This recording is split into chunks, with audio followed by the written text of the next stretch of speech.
Wake up, wake up. We are closing in on the NFL draft. It is Monday, April the 13th.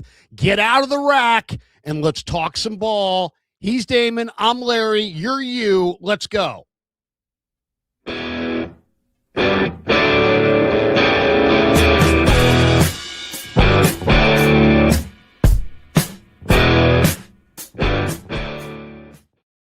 Oh, welcome to Wake Up Indeed. Like, subscribe, notify, all those YouTube algorithmy things. Thank you so much for helping us do that. And we are here to help you get ready for the NFL draft. Larry, it is our final day of double-digit days away. Today is day number 10. We are getting closer and closer. Next Thursday, it's officially on. So it's good to be with you, brother. This is one of our favorite times of the year.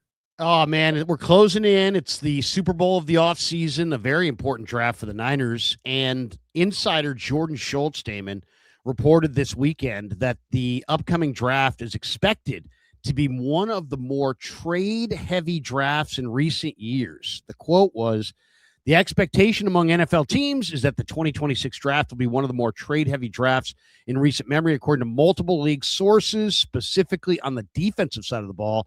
Edge, cornerback, linebacker are all strong and deep, while wide receiver typically considered to be the most talented offensive position. Several executives I've spoken with believe we're likely to see a flurry of activity in the first half of round one.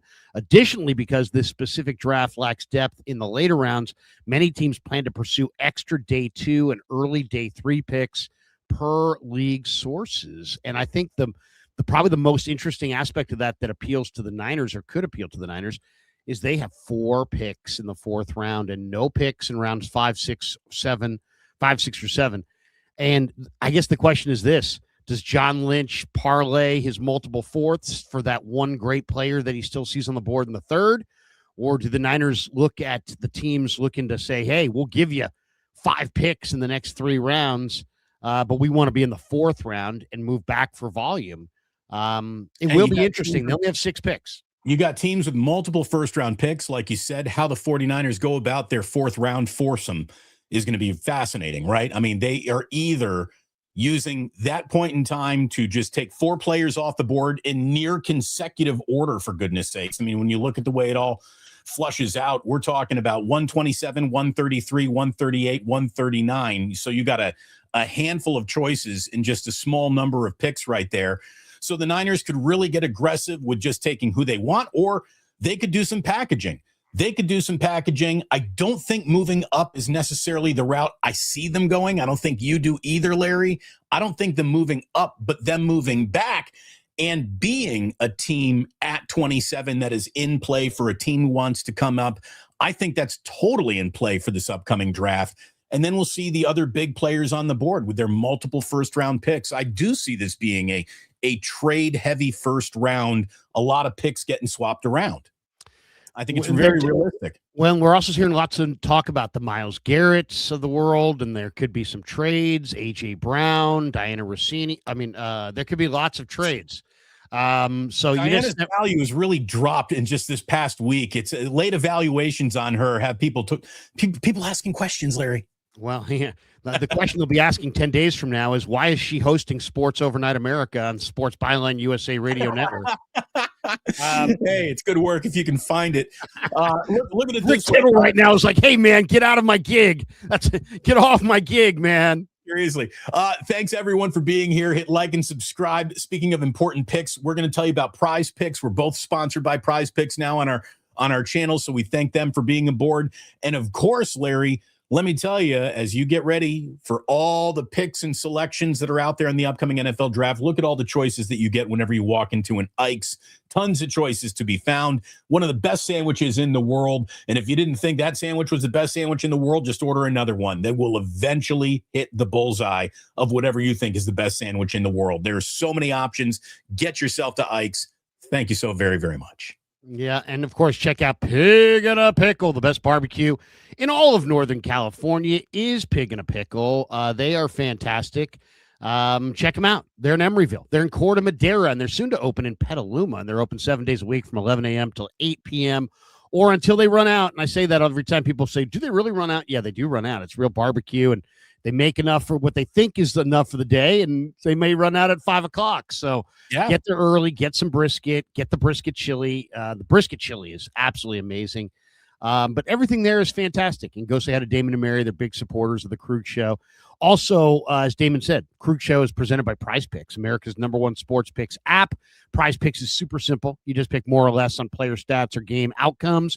Build your lineup. It's available in most states, including this one, California. So if you haven't checked it out yet, use code HMA. And when you play $5, you're going to get $50 in lineups instantly. So thank you to Prize Picks for being a proud sponsor of the Krug Show. We also have Alomar Marina and Novato Chevrolet, and we'll talk more about them in a bit, as well as Sharp Corner, sports cards, and collectibles. And by the way, if you want to support the show, support the sponsors. That's a great way to do it. Damon, Larry, our quest today is perfection, right? Perfection. And let us explain what we mean.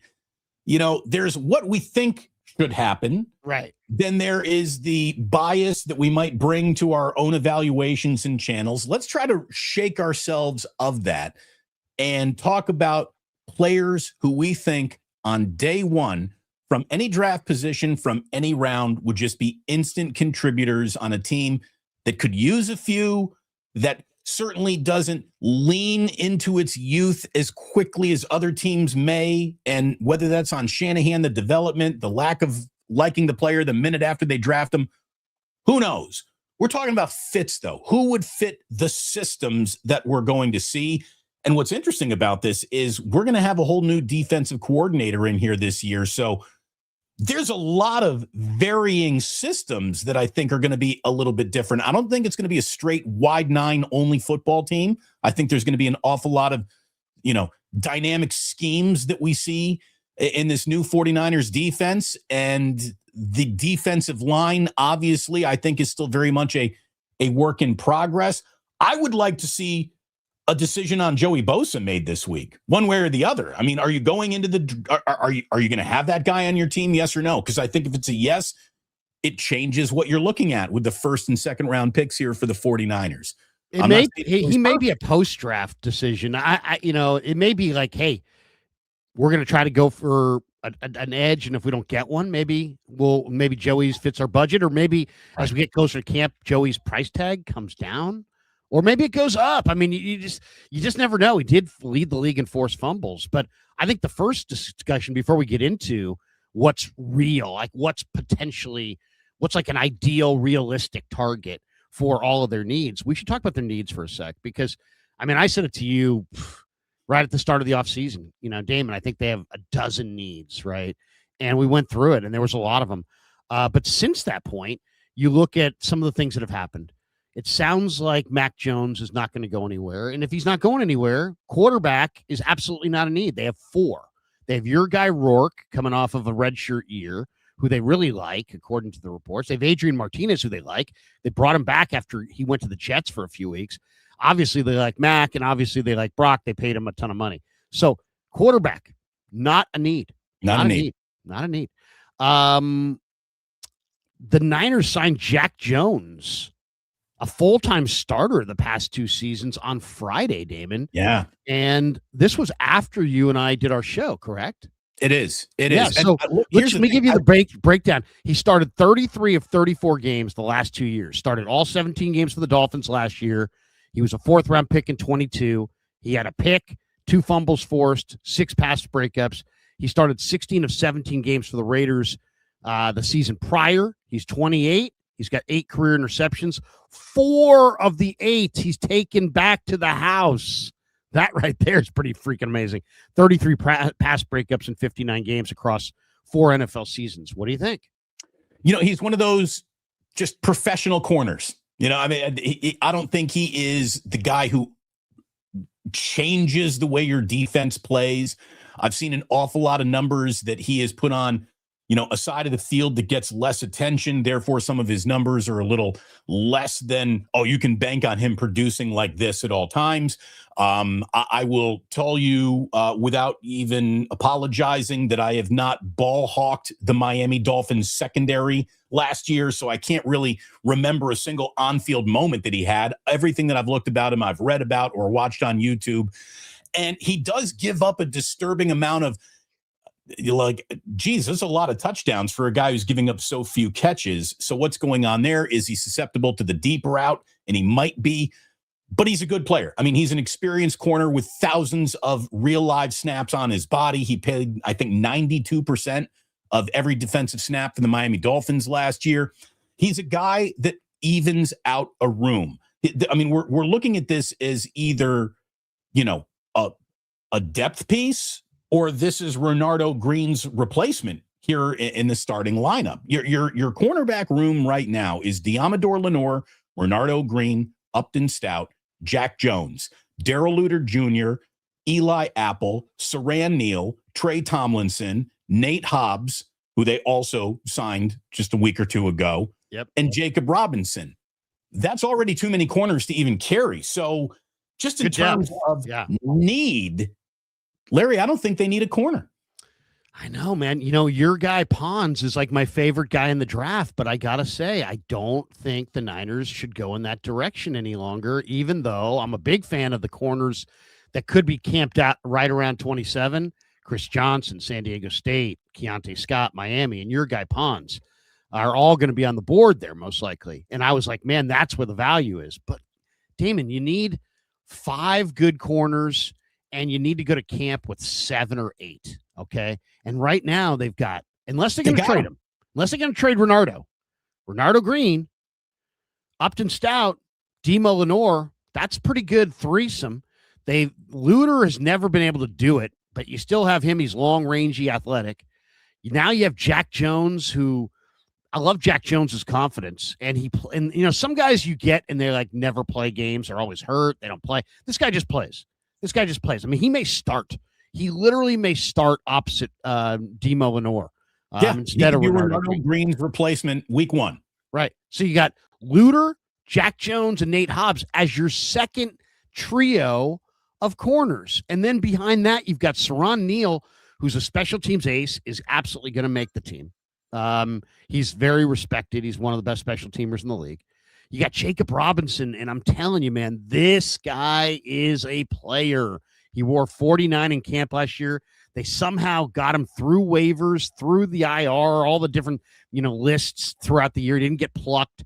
He's a good-sized corner with 4.36 speed and a ton of confidence, and now he's got a year to learn, how to grow and to get stronger, faster, better.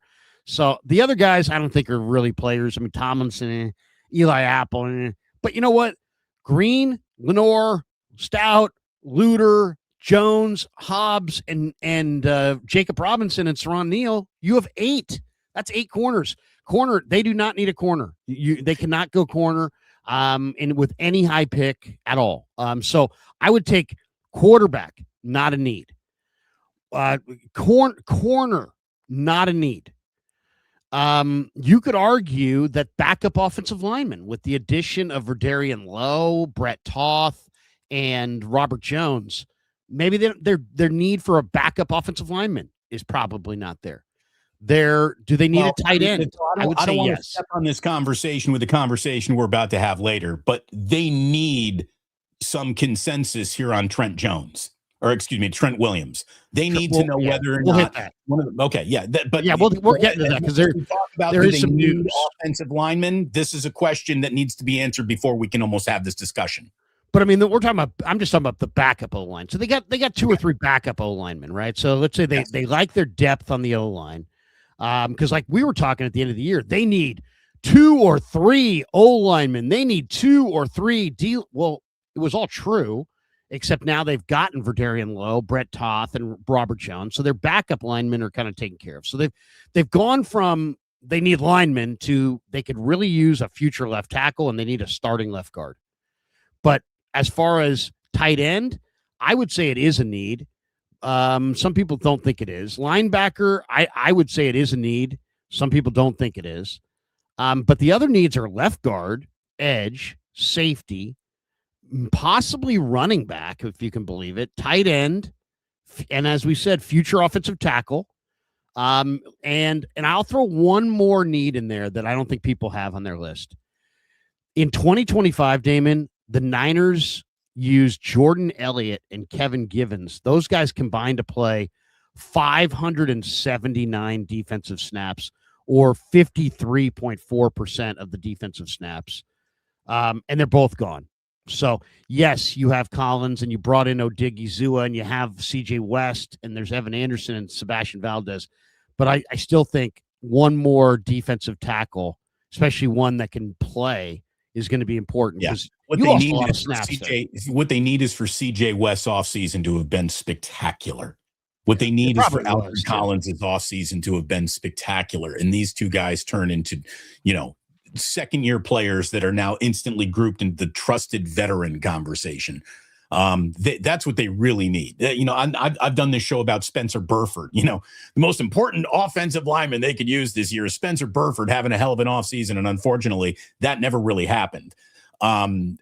This is big for them because if they didn't need another defensive tackle in this draft, Larry, and I do think defensive tackle is a position that you can maybe go and do better with in the undrafted free agent land than a lot of other positions, because we're just talking big and nasty. And there's a lot of big and nasty out there that doesn't get drafted.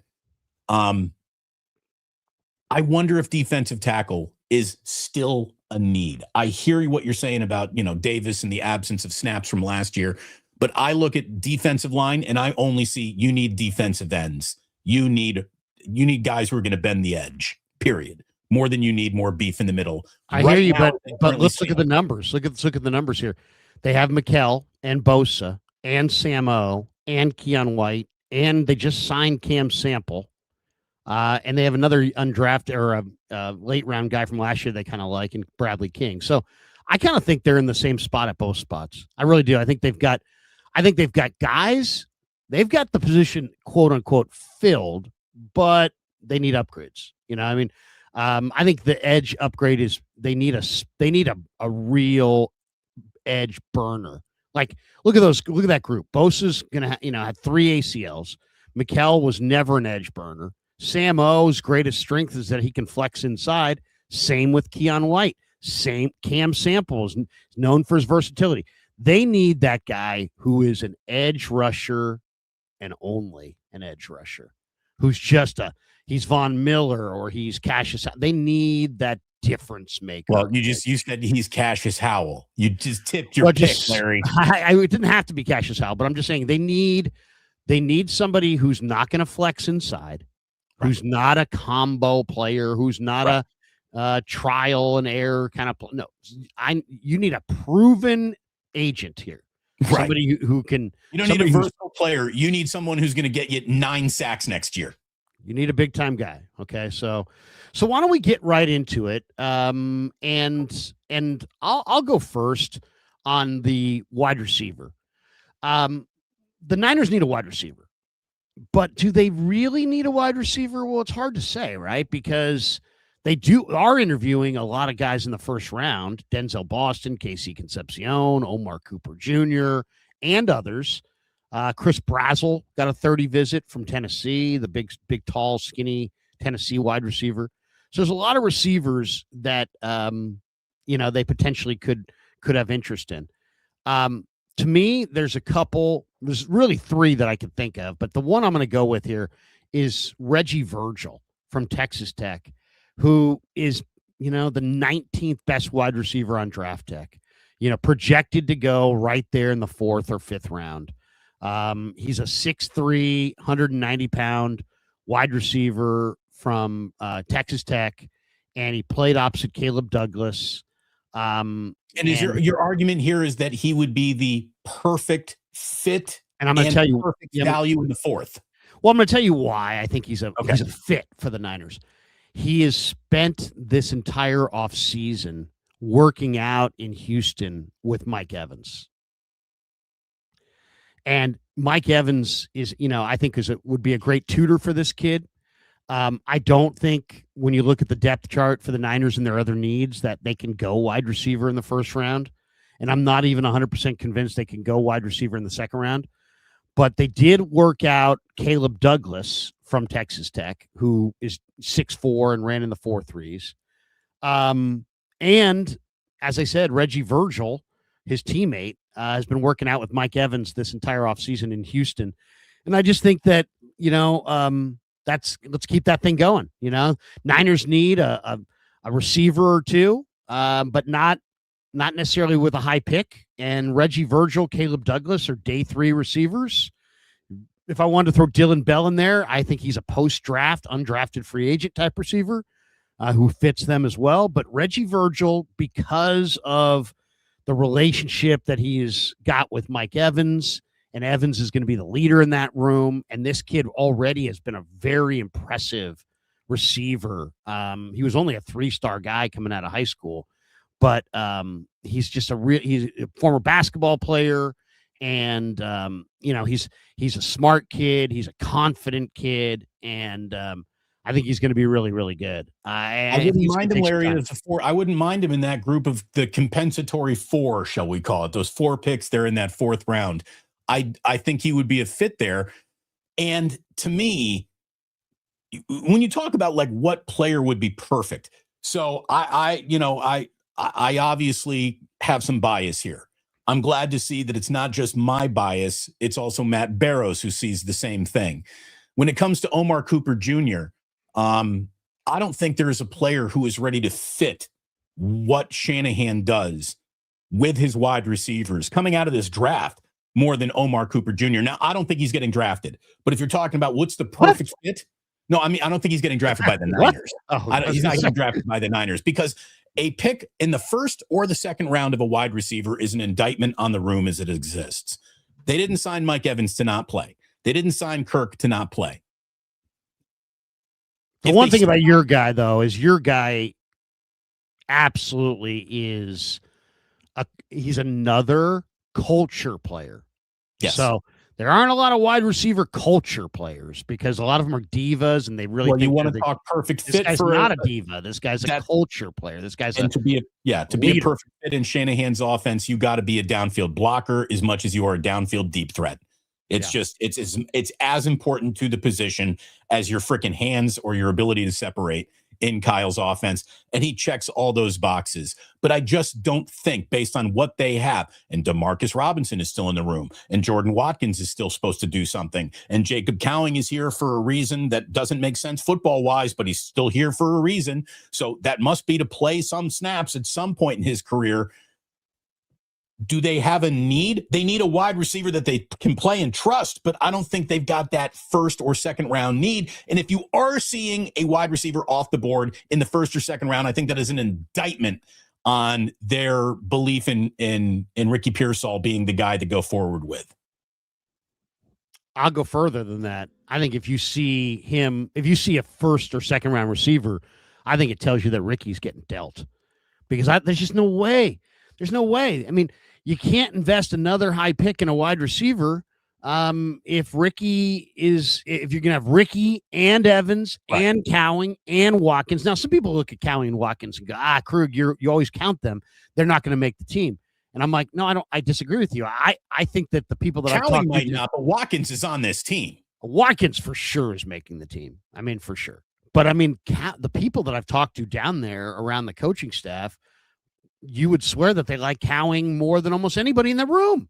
I mean, they really like Cowing. Now, anybody who follows me knows 2 years ago in the draft when Cowing was coming out that I was sitting here endorsing that pick, saying good pick. And I still think he's a good player.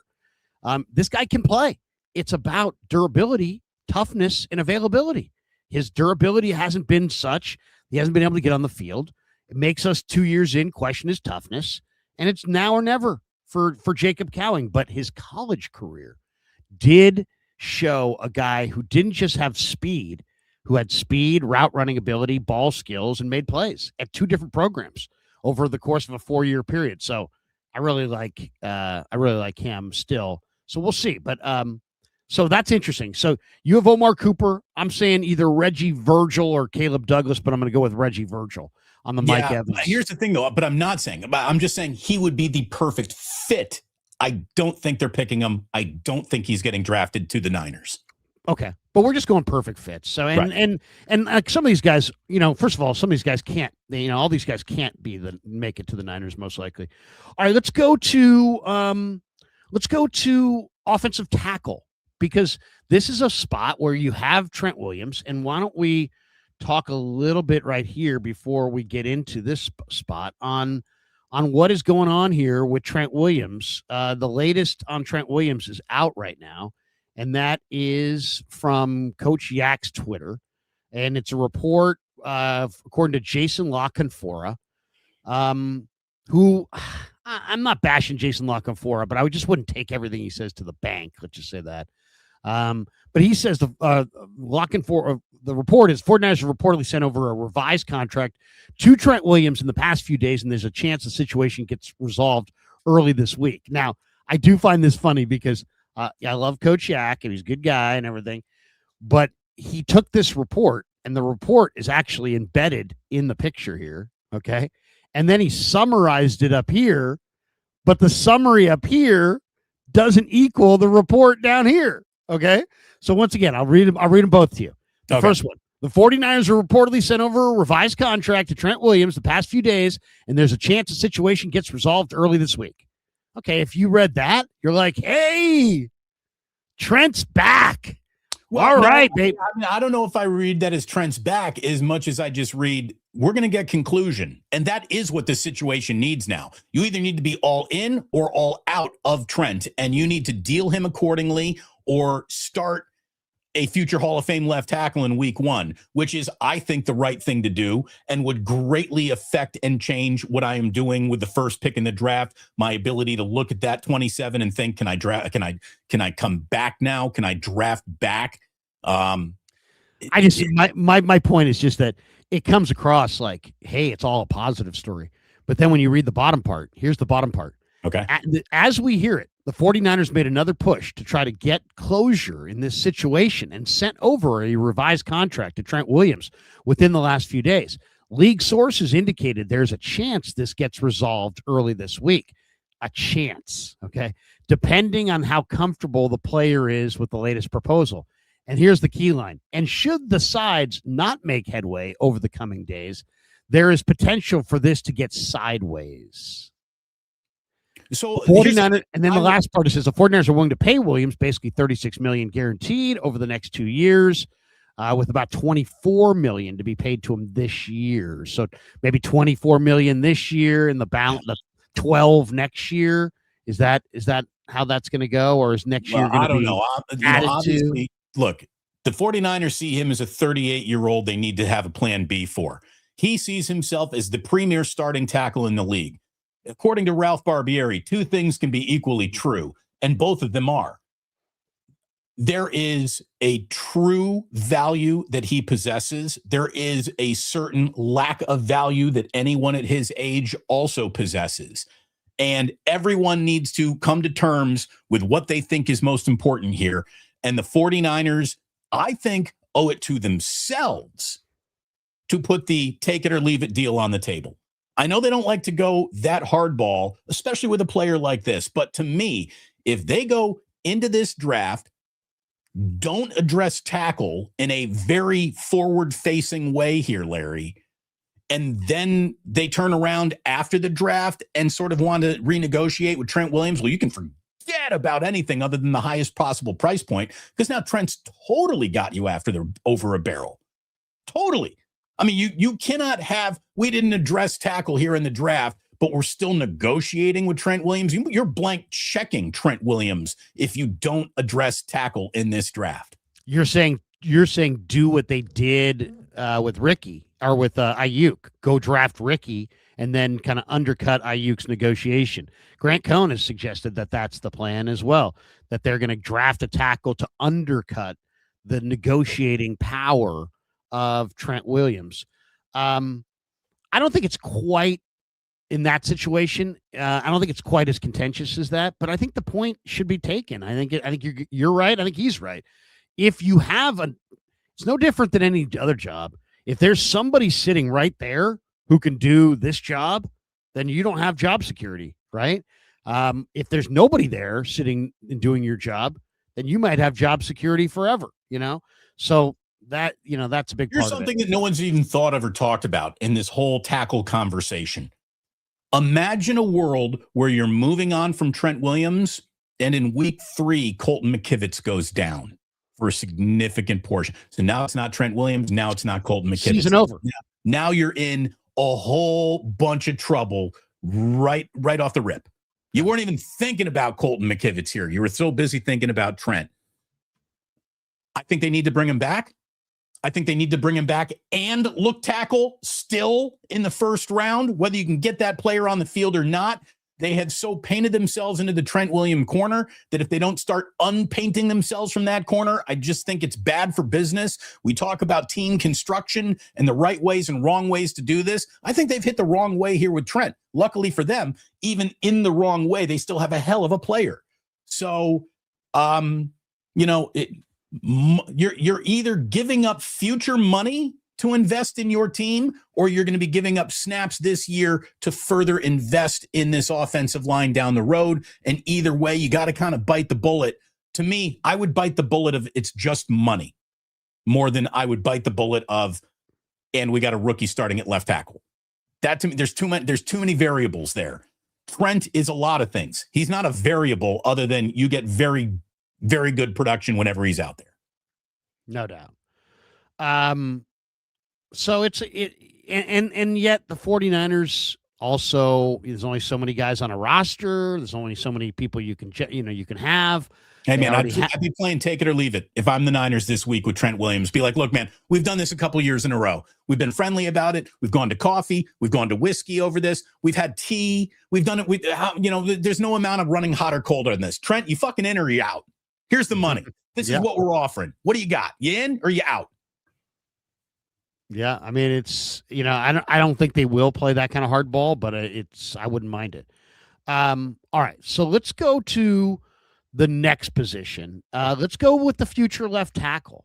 Now, I don't know if you want to go first or second on this one. Well, so this is my, let me tell you about Monroe Freeling and how much I like him. But he's gone. He's off the board at 27, and they're not moving up from Monroe Freeling. And I mean, I'm cool talking about any prospect, including Monroe Freeling.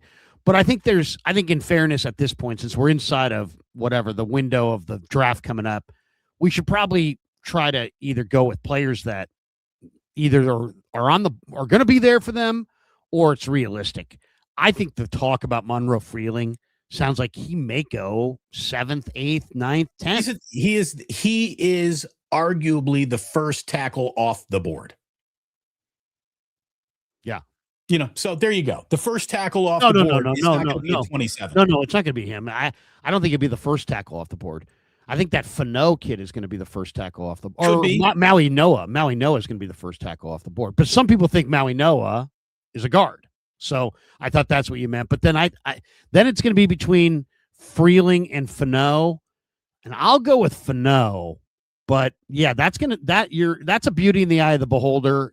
Those guys are going to go very close to each other, I would guess. Caleb Lomu, I think, is very realistic, would fit very, very well, and has a chance of being there at 27 with no trading up, down anywhere. I think he's there at 27. Caleb Lomu is a guy who didn't allow a single sack last year. He played on a very good offensive line.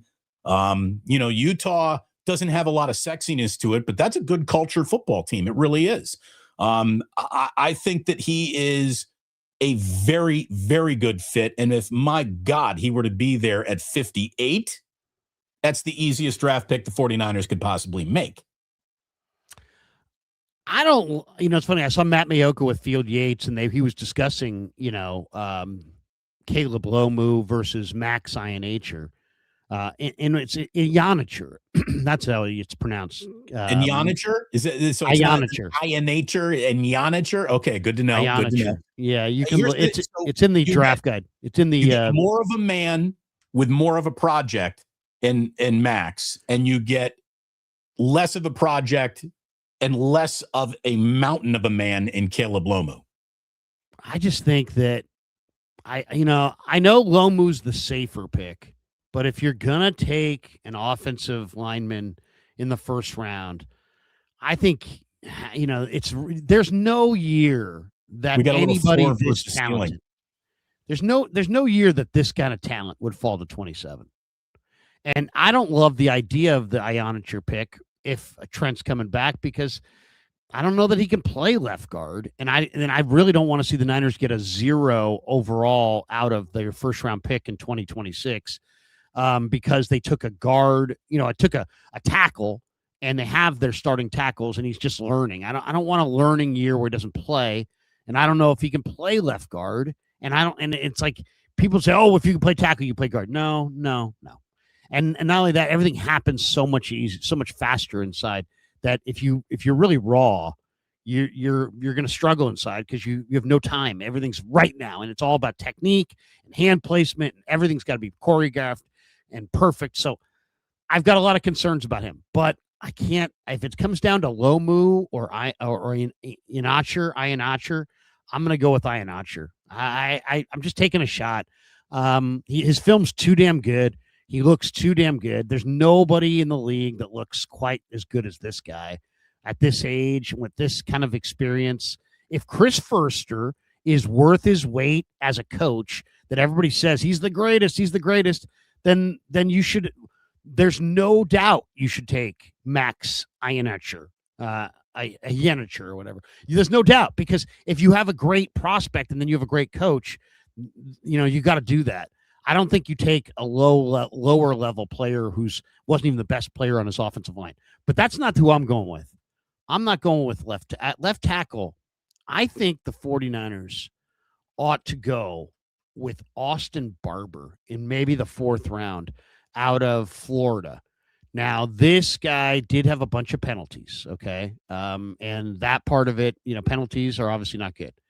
But, man, there's a lot to like here. This guy is tough as hell. I'm going to show you some film of him. Here he is, 6'7", 350 pounds. Crushes has been Jake Slaughter from Florida. So I've watched this guy quite a bit already. So Barber's the left tackle. Slaughter's the center. Okay, so there's Slaughter, 66. Here's Barber, 58. But what I love about Barber is just, the nastiness. Watch this guy, just the nastiness and the ability to finish. He just wants to finish people on the ground. He'll throw them away. We're getting some close-ups here, but as this thing goes on, you'll see a bit more. Really like Barber. Really think that and here's the other thing where I think he's a perfect fit for the Niners. I think the Niners need to get an offensive tackle out of this draft, potentially, but they also that guy may not play. So I don't know if I can take an offensive tackle. I can't take a 1st or 2nd round pick that isn't going to play. But this guy in the 4th round, I think might be able to play right away. And also he played in the SEC against great competition.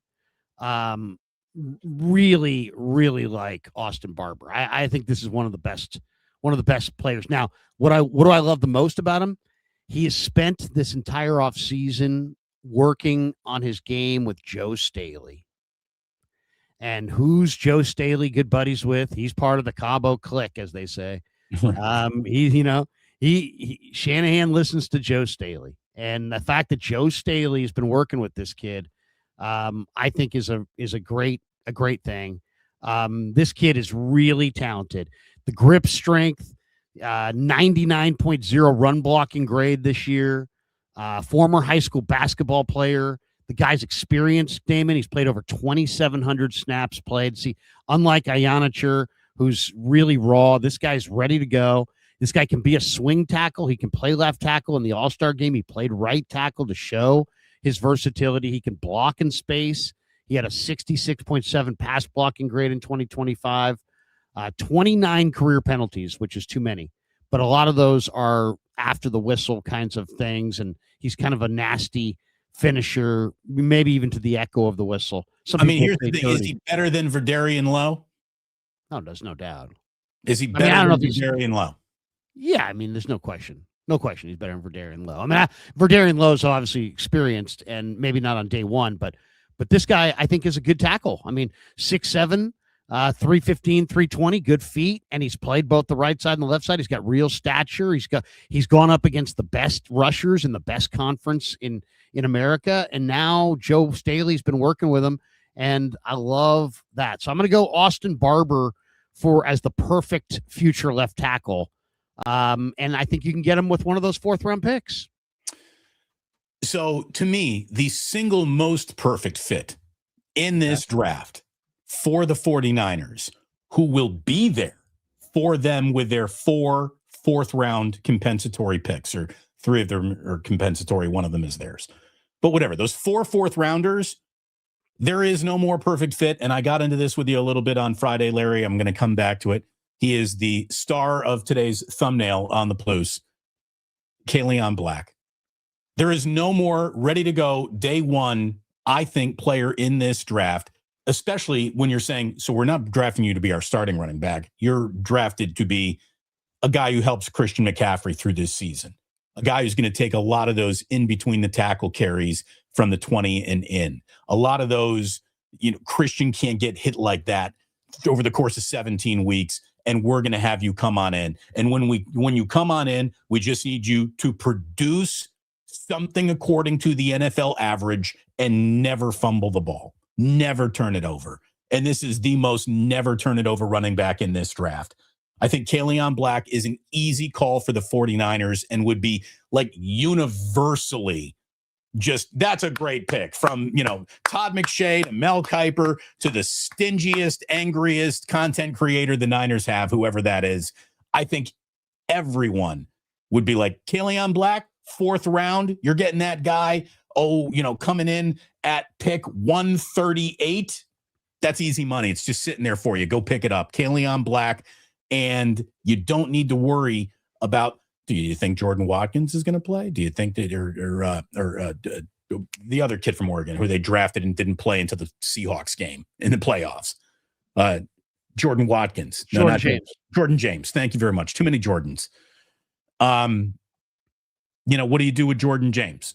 Why are you going to go through another season of, carrying running backs who are just out of the realm of even thinking about you're playing them?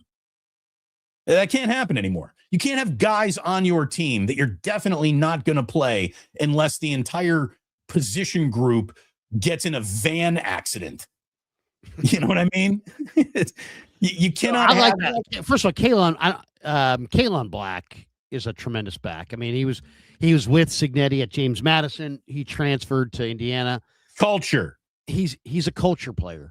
Yeah, those are more important than good players, I think. Are culture. Yeah, you said something on Friday that I actually turned into a YouTube short, and I don't even think I say a word in it, but I thought the message was good enough to where I'm like, yeah, I'm putting this up on my page as a YouTube short, where you were talking about how you don't draft players, you draft people, and people matter. The right people absolutely matter, and this to me is one of those you're drafting the right people pick at a position where you have a touch of need.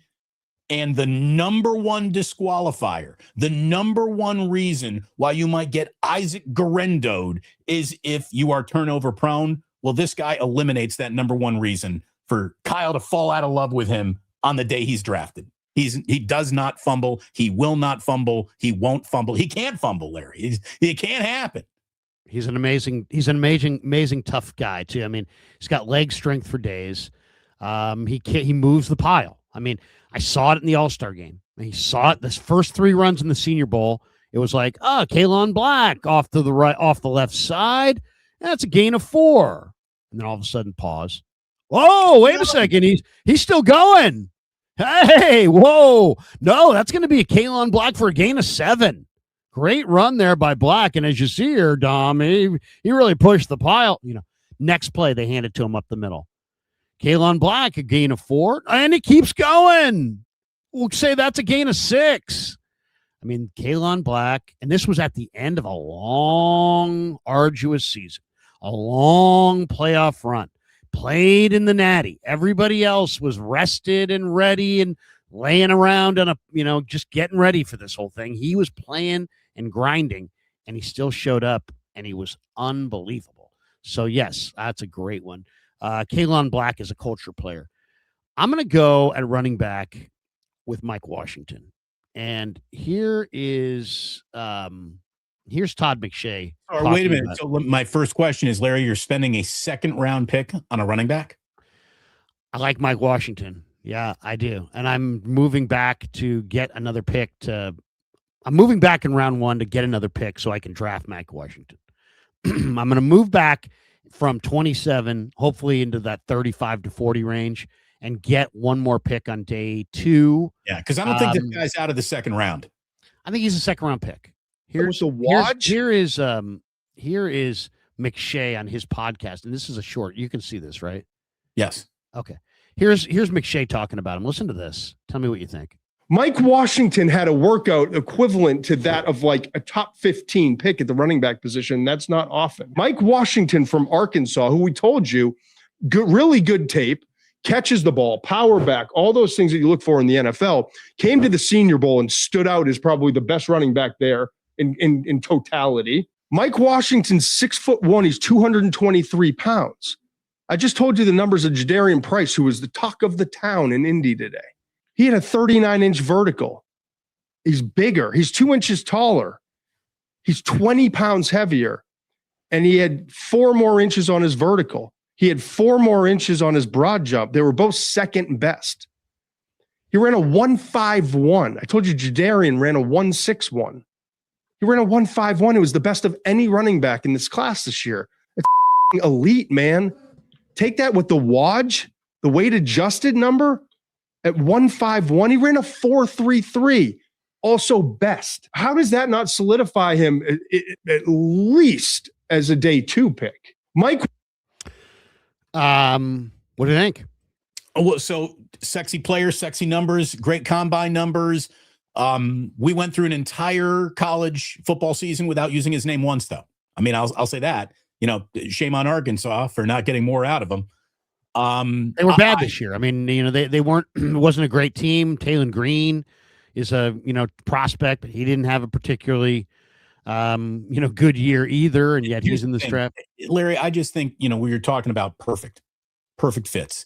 I just don't think that they need to, with other needs, be spending a pick on running back when we all know that no matter what, no matter who they have, they could draft Barry Sanders in this upcoming draft, and we're going to get a 4-1, 5-1 out-touched by Christian McCaffrey, no matter who it is. Well, I mean, how do you want to win? I mean, here's the question: how are the Niners going to win, and how are they going to beat Seattle? And to me, the more I watched that Seattle Niner game again for the first time. Did it get any better? No, it didn't get better. But I'll say this: the Niners aren't going to beat Seattle if they cannot move Leonard Williams or Byron Murphy. Okay. And then they are not going to beat Seattle. And I'm talking about, they might beat them once, but they're not going to have the upper hand on Mike McDonald's Seattle Seahawks unless they can run successfully at light boxes, because Seattle is daring the Niners to run and the Niners can't run.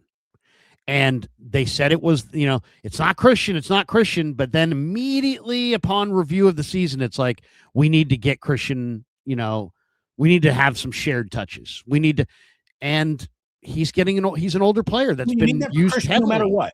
450 touches. He's an older player. To keep him at, a level of, this is a scary playoff weapon. You cannot just burn his wick down to the nub every game, every week of the regular season. And that's, you got to start throwing it, and you got to start using them differently too. You can't just run them between the tackles.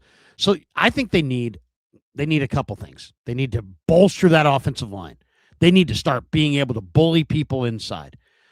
You said it a couple weeks ago, and who agrees with you is Richard Sherman. Richard Sherman I have a quote here from Richard Sherman from the article from today where he says, you got to get some attitude back on that offensive line. I think that's where you got to go. And I think that's what the San Francisco 49ers have focused on this offseason. Just to whether it's depth guys, versatile guys, but I think they're going to continue that in the draft. They're going to have to. And then you're going to have to get some defensive linemen as well. But you're not beating Seattle if you can't run the ball, and you can't run the ball unless you can block Leonard Williams and Byron Murphy and you're not going to be able to get to run the ball if you don't have a back that has speed to the edge in an outside zone. So Mike Washington has it all. He has 225 pounds. He can get to the edge. He's 225 pounds, so he's durable. And he's got the ability to receive. Now, he does have I think, not to get into my choice versus your choice, but some guy here, YX 34 says, Damon's so dumb. He's criticizing Krug for taking a running back when Damon just said get a running back. There's a big difference between getting a running back at 50-something as opposed to 130-something in this draft. And what we're doing, maybe he's falling into the stream in the middle, by the way. What we're doing today is we're going position by position on the Niner needs, and we're finding a guy. So, yes, we're both going to go tackle, then we're both going to go running back, then we're both going to go edge. So that's kind of how this stream's going. So I think though is it seems to be an internet theory or a draftism theory that a lot of people still carry a lot of water in. I'm surprised that more water has not fallen out of this bucket with the impacts we've seen of Christian McCaffrey and Saquon Barkley, and we just saw running back win Super Bowl MVP. I am completely out on this. Running backs are a dime a dozen. If you draft a running back high, you're stupid. This is playmaking. You're talking about someone who's going to be touching the football the second most on your team other than the quarterback himself. No one touches the ball more than the center. We all know that. But it's about longevity. It's about longevity. I mean, right. Like Jeremiah Love's a great player, but I wouldn't take Jeremiah Love in the top 10 because he's a running back. And I would if I were I would take a running back in the top 10 if I had a top 10 pick and I was Seattle, right? If I were the Seahawks right now, I could get my hands on Jeremiah Love. I absolutely would do it. You don't. That's a unique situation. I wouldn't take Tennessee shouldn't take him, but by the time Tennessee and Cam Ward are ready to win a Super Bowl, Jeremiah Love's going to be hurt, or he's going to be out of the league, or he's just going to be a guy. It's going to take a while. So I do understand the super high number one pick. People struggle with that because the shelf life. Todd Gurley is a good example. Todd Gurley was out of football by 29. Well, there's quarterbacks at that same spot that aren't even getting their opportunity quite yet. And then they're going to play a decade after that. So I do understand. And offensive linemen last a long time. So the running back thing is a short play. But it's if you're ready to go, if you're a team like the Niners right now, you might look for a running back. But I just think that Mike Washington's the fit. Why? Jeremiah Love not going to be there. Jadarian Price, I think, is going to go early, late first. I think he may go to Seattle at 32. I really think that's a high likelihood. And then when I go through the rest of this group, man, I just don't. Emmett Johnson is good, really good, but he's small, and I don't know that he can handle the pounding. Jonah Coleman is really good, but he's kind of slow at 220 pounds on a 5'8" frame. Katron Allen from Penn State, very slow.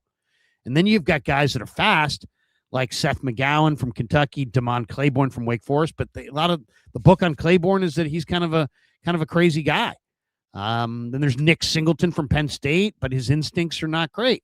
So it's like, I understand why if you really felt like Christian would needed help, and you're looking at this running back field where you'd say, God, man, who do we like? And I bet you that Barrow said they're reporting, he's reported that they're sniffing around heavily around Mike Washington. How much do you think the Niners are looking at safety as a priority draft position, as a first or second round option in this draft? Well, I think so. But before we get to safety, let me just say this. A couple of more running backs. Jamal Haynes, Georgia Tech, converted wide receiver. If you're like Damon and you're like, hey, get a running back, but don't get one early, that's an undrafted free agent back that is going to be very attractive.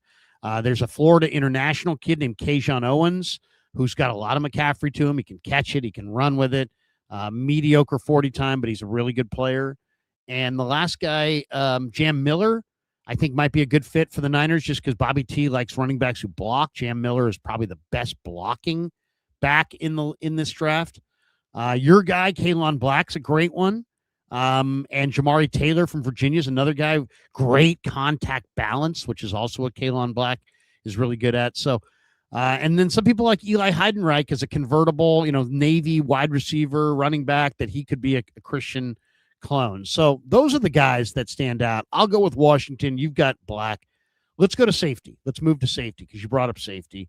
I do think safety is a major need. The 49ers have like 58 overall major need. They need a player who can cover. They don't have a coverage player at safety. So the best coverage safety, I think, is probably Bud Clark. But he's also 6 feet and 185 pounds. And that's like a cornerback size. That's like 10 pounds lighter than you would like your corner to be. So that's kind of skinny. That's kind of the durability would be. He plays like he's 200 plus. He's a tackler like he's 200 plus. He is not afraid to put his helmet in on any single play out there. Again, he's got a 38-inch vert. If we're going to say coverage player, he's a coverage player. If we're going to say size didn't matter on D'Angelo Pons, I think it's got to not matter on this guy either. When you've got a 38-inch vertical, for goodness sakes, he's a 4.41. That's not we're talking about height with Pons. We're talking about heft with Clark. That's the difference. I mean, AJ Halsey's 215. Manuel McNeil Warren's 200 pounds. I think he's someone who put 10 pounds of muscle on him in his first training camp. Like, I just think you put that guy in an NFL weight room doing NFL things, and he'll be the size that you need him to be quickly. Yeah, I like him a lot. Durability wise, I can't have a safety. I can't have a safety that's just a cover guy. I got to have a safety that can stick his head in there and really hit. So I don't like Clark as much, though I do think he's a great cover guy. I think he's the best. I think he's the tightest coverage safety in this draft. I like Jalen Kilgore. I think he's Nicky Manwari type. I mean, he's a corner. He's a nickel corner. He's a safety. He's a weak side linebacker. He's 6'1", 215 and hits like a truck and runs 4.4 flat. He is the kind of special athlete that Manwari is. And I love Kilgore. I love Kilgore, and I'm not even sure where I'd play him. I mean, I might get to training camp and he might be a linebacker. I might get to training camp and he might be a corner. But he is 6'1", 210, 215, 4.4 flat, awesome speed, big-time hitter, force in the run game because he is such a violent player. I like him. I like Kilgore. To me, that's the guy that I would go for. But I also kind of think that there's reason to believe that he's a guy that they like.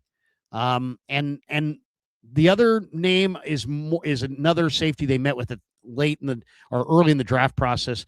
They did meet with Cole Wisniewski from Texas Tech, but they also met with Miles Rouser from ASU. And Miles Rouser is such a hitter. I mean, this guy he absolutely wants to destroy everybody, seek and destroy.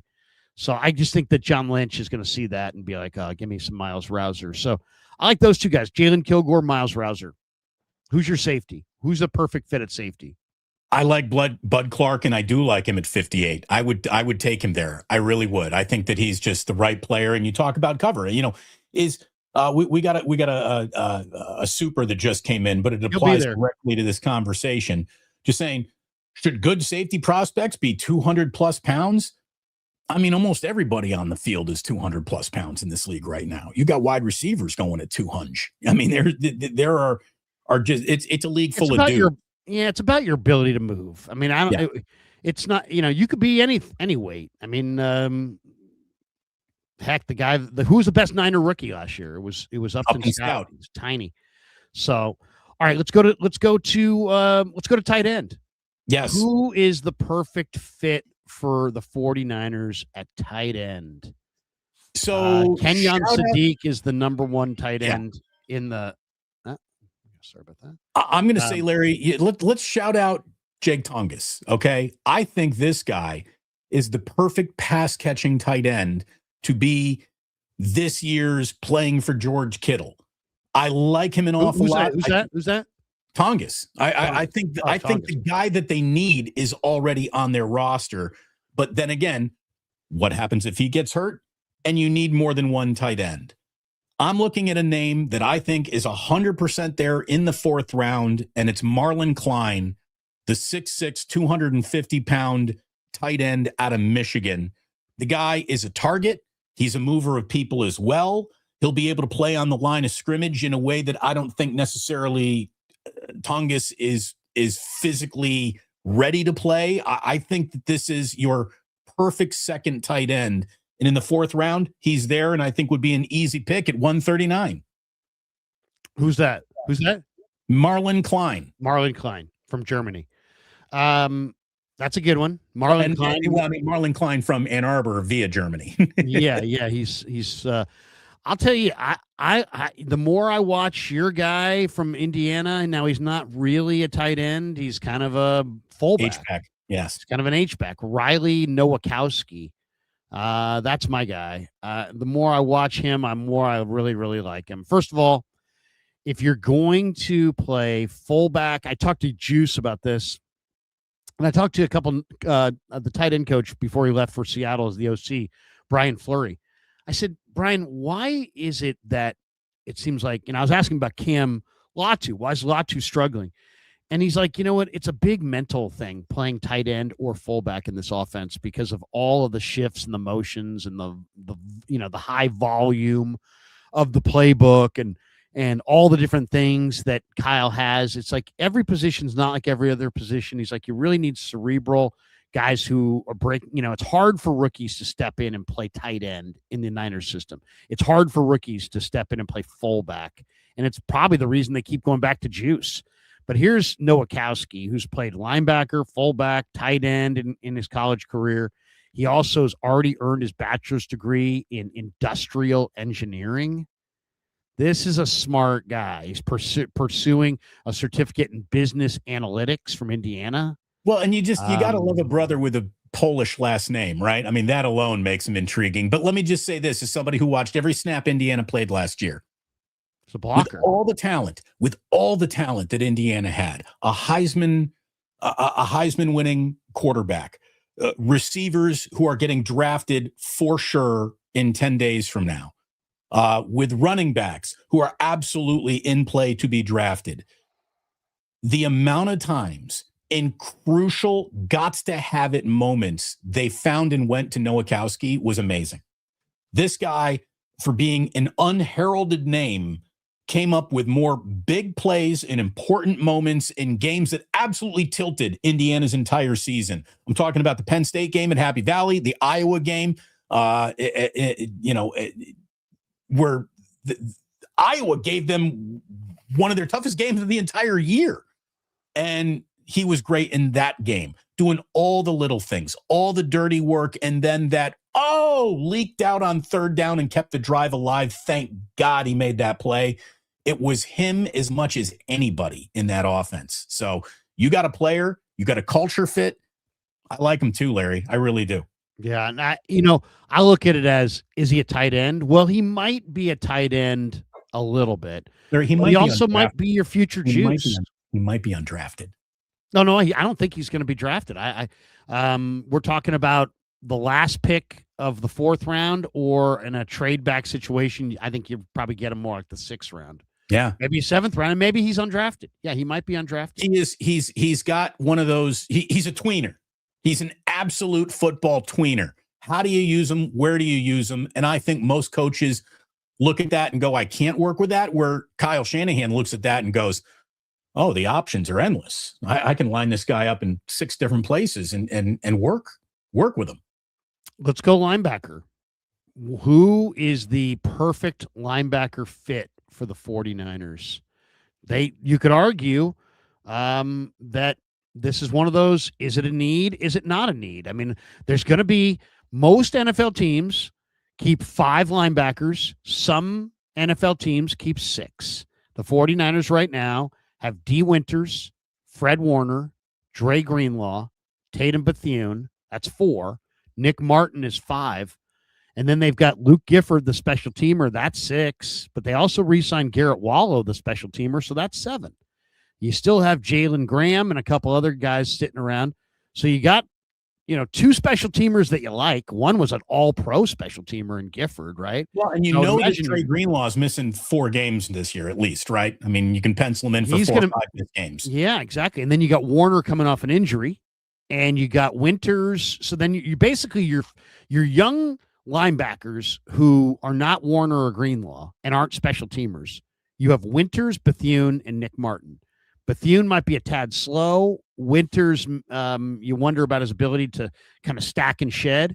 And then Martin just didn't get on the field. Do you believe in Nick Martin, yes or no? I do. I absolutely do. Then I think you don't need to draft linebacker.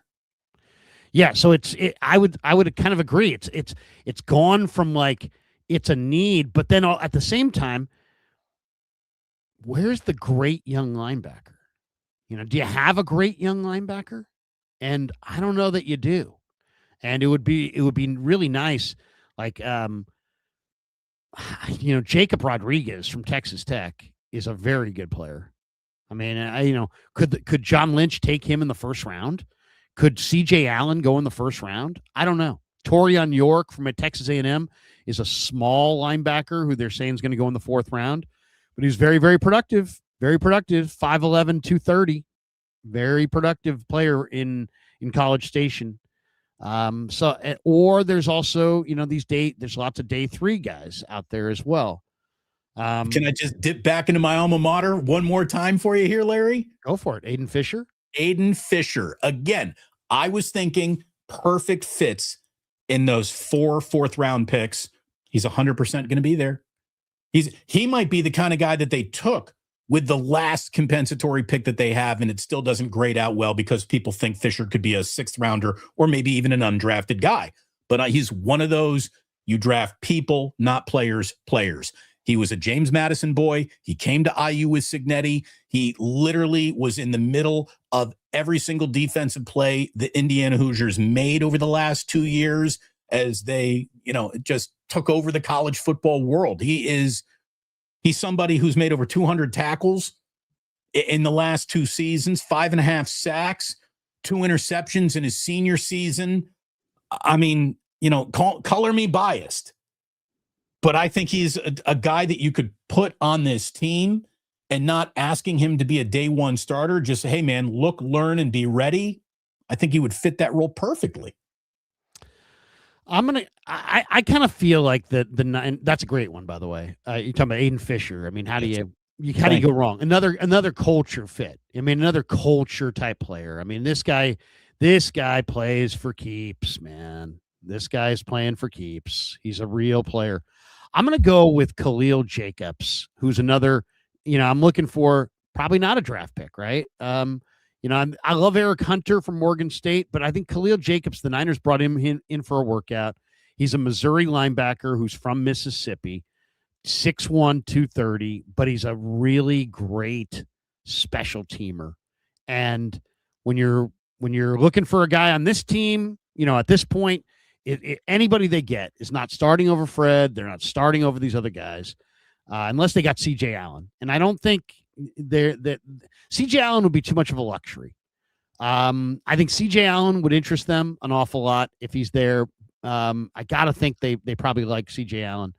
I personally like Harold Perkins and Kyle Lewis from Pittsburgh and Perkins from LSU. But I even think those guys are probably too high in the draft. I think it's probably a day 3 type situation at linebacker. And I'll as I said, I'm going to go Khalil Jacobs, Missouri, just on the standpoint of excellent special teamer. And if there's and an undrafted player.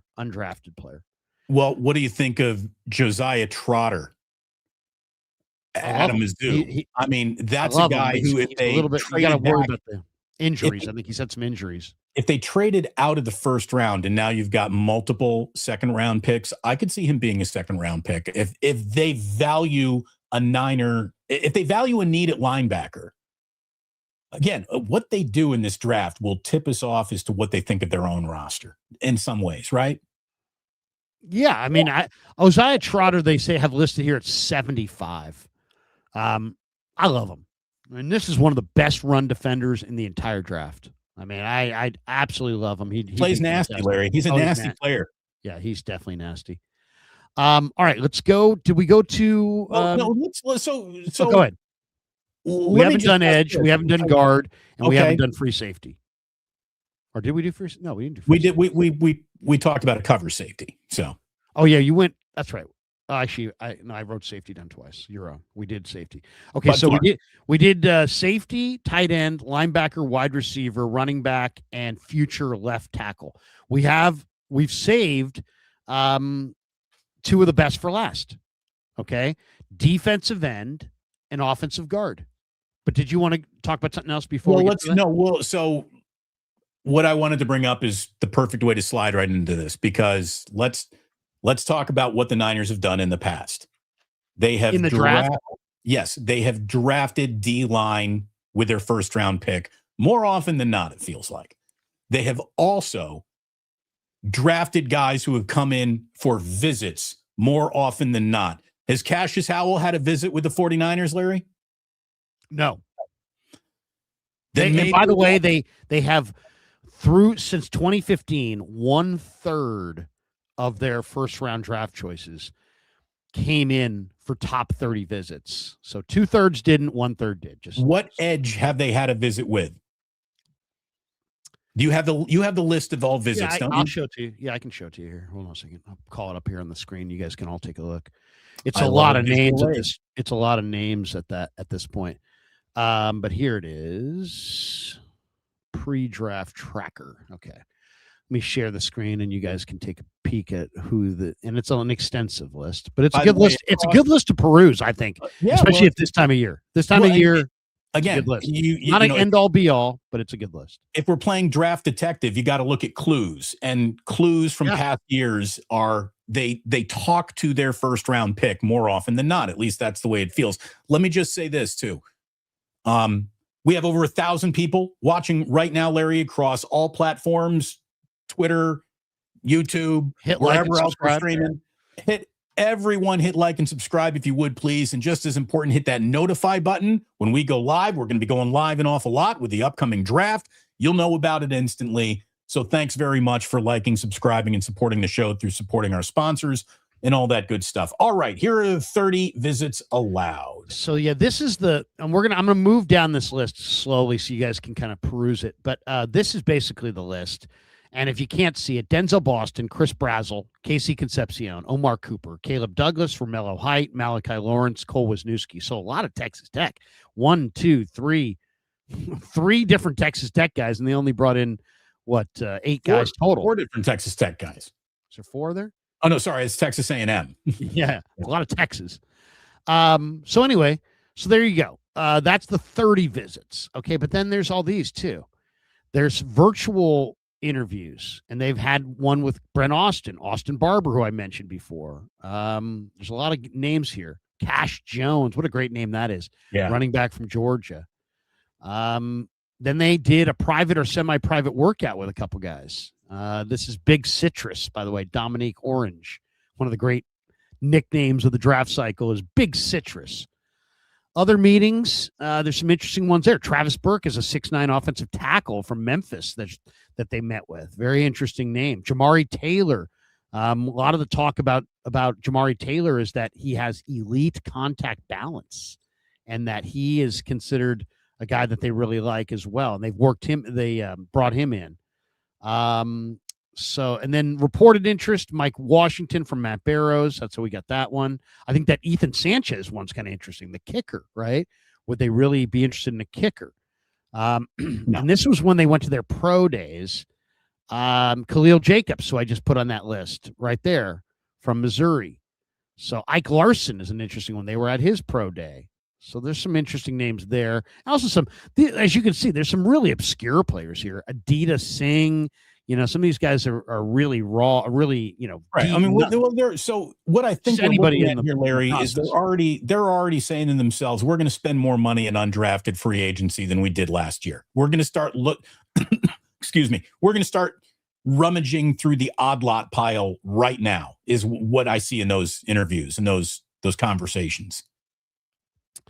Yeah, I mean, I and then this is the local pro day, by the way. You look at all these names on the local pro day, and Ross Blacklock is a veteran defensive tackle. I was at the local pro day. And here's the big list of guys who are there. So, I mean, they, as you can see, between the local pro day and the virtual visits and the combine and the Senior Bowl and the American Bowl and the East West Shrine and the showcases and the Gridiron Classics and the Hula Bowl, and the combine and the pro days, and there's lots. Look at it this way, Larry. They got 6 ways. picks. They got 6 picks as it stands right now. I bet you 3 names of their 6 picks are right there on that list somewhere. Which is half, which means that half are not. So it's like, I've always kind of wondered, because I've done videos on this in the past, like how much of an indicator is it? And I'll say this, it's hardly an end all be all or for sure, but it's an indicator. It's an absolute indicator. Again, just walking around the crime scene looking for clues. Here's a clue. So let's go to defensive end. Let's go to edge. And who do you think is the perfect fit for what they're doing, what they want to get done on the edge? It's so funny with all the rounds of mocks that we all go through. One of the very first mocks I saw had Cassius Howell right there, the edge for Texas A&M going to the Niners. I saw another one today that's got Akeem Mesidor out of Miami. So, people I think in the know that betting on a defensive lineman, especially at edge, is probably a way to go. It's what they did, with Caleb Williams. And they don't think they're going to probably start the season with him. So it feels like it's addressed, yet it's also very much a need.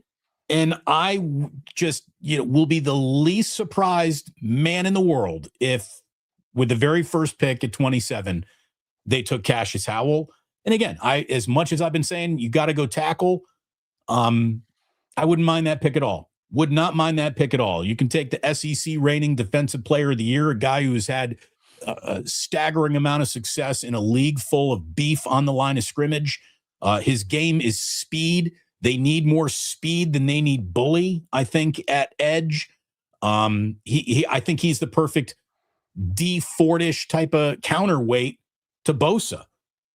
This is a pick that you probably would not need to make if you were going to go and get Joey Bosa in free agency. But short of doing that, Cassius Howell being their first pick of the first round would, I wouldn't even bat an eye. I'd say it's probably a good pick. Yeah, it's hard to say, right? Arvell Reese, David Bailey, Ruben Bain, going to be off the board. And maybe Akeem Mesidor. I think in some ways you could argue Akeem Mesidor would be a great pick because he's very polished. He's played a lot of football. He's older. They're obviously trying to win right away. And so a guy like Mesidor, you might be able to just put him out there week 1. But I also question whether he'll even be there, to be completely honest, because I think there's an awful lot of people that want a ready-to-play, really good defensive end who's very productive and did it. So I think he might go in the 20s. Might make Howell fall. The only thing that might make Howell fall, and this is, I was watching a segment that Greg Cosell was doing on Colin Cowherd. He's saying, look, I don't know, I can't look into the hearts of all these GMs and how much they are going to prioritize arm length and immeasurable over production. Some front offices do, other front offices don't. Are there enough front offices that look at a lack of long arms in Cassius Howell and say to themselves, that's the reason why I'm passing? I think it's possible.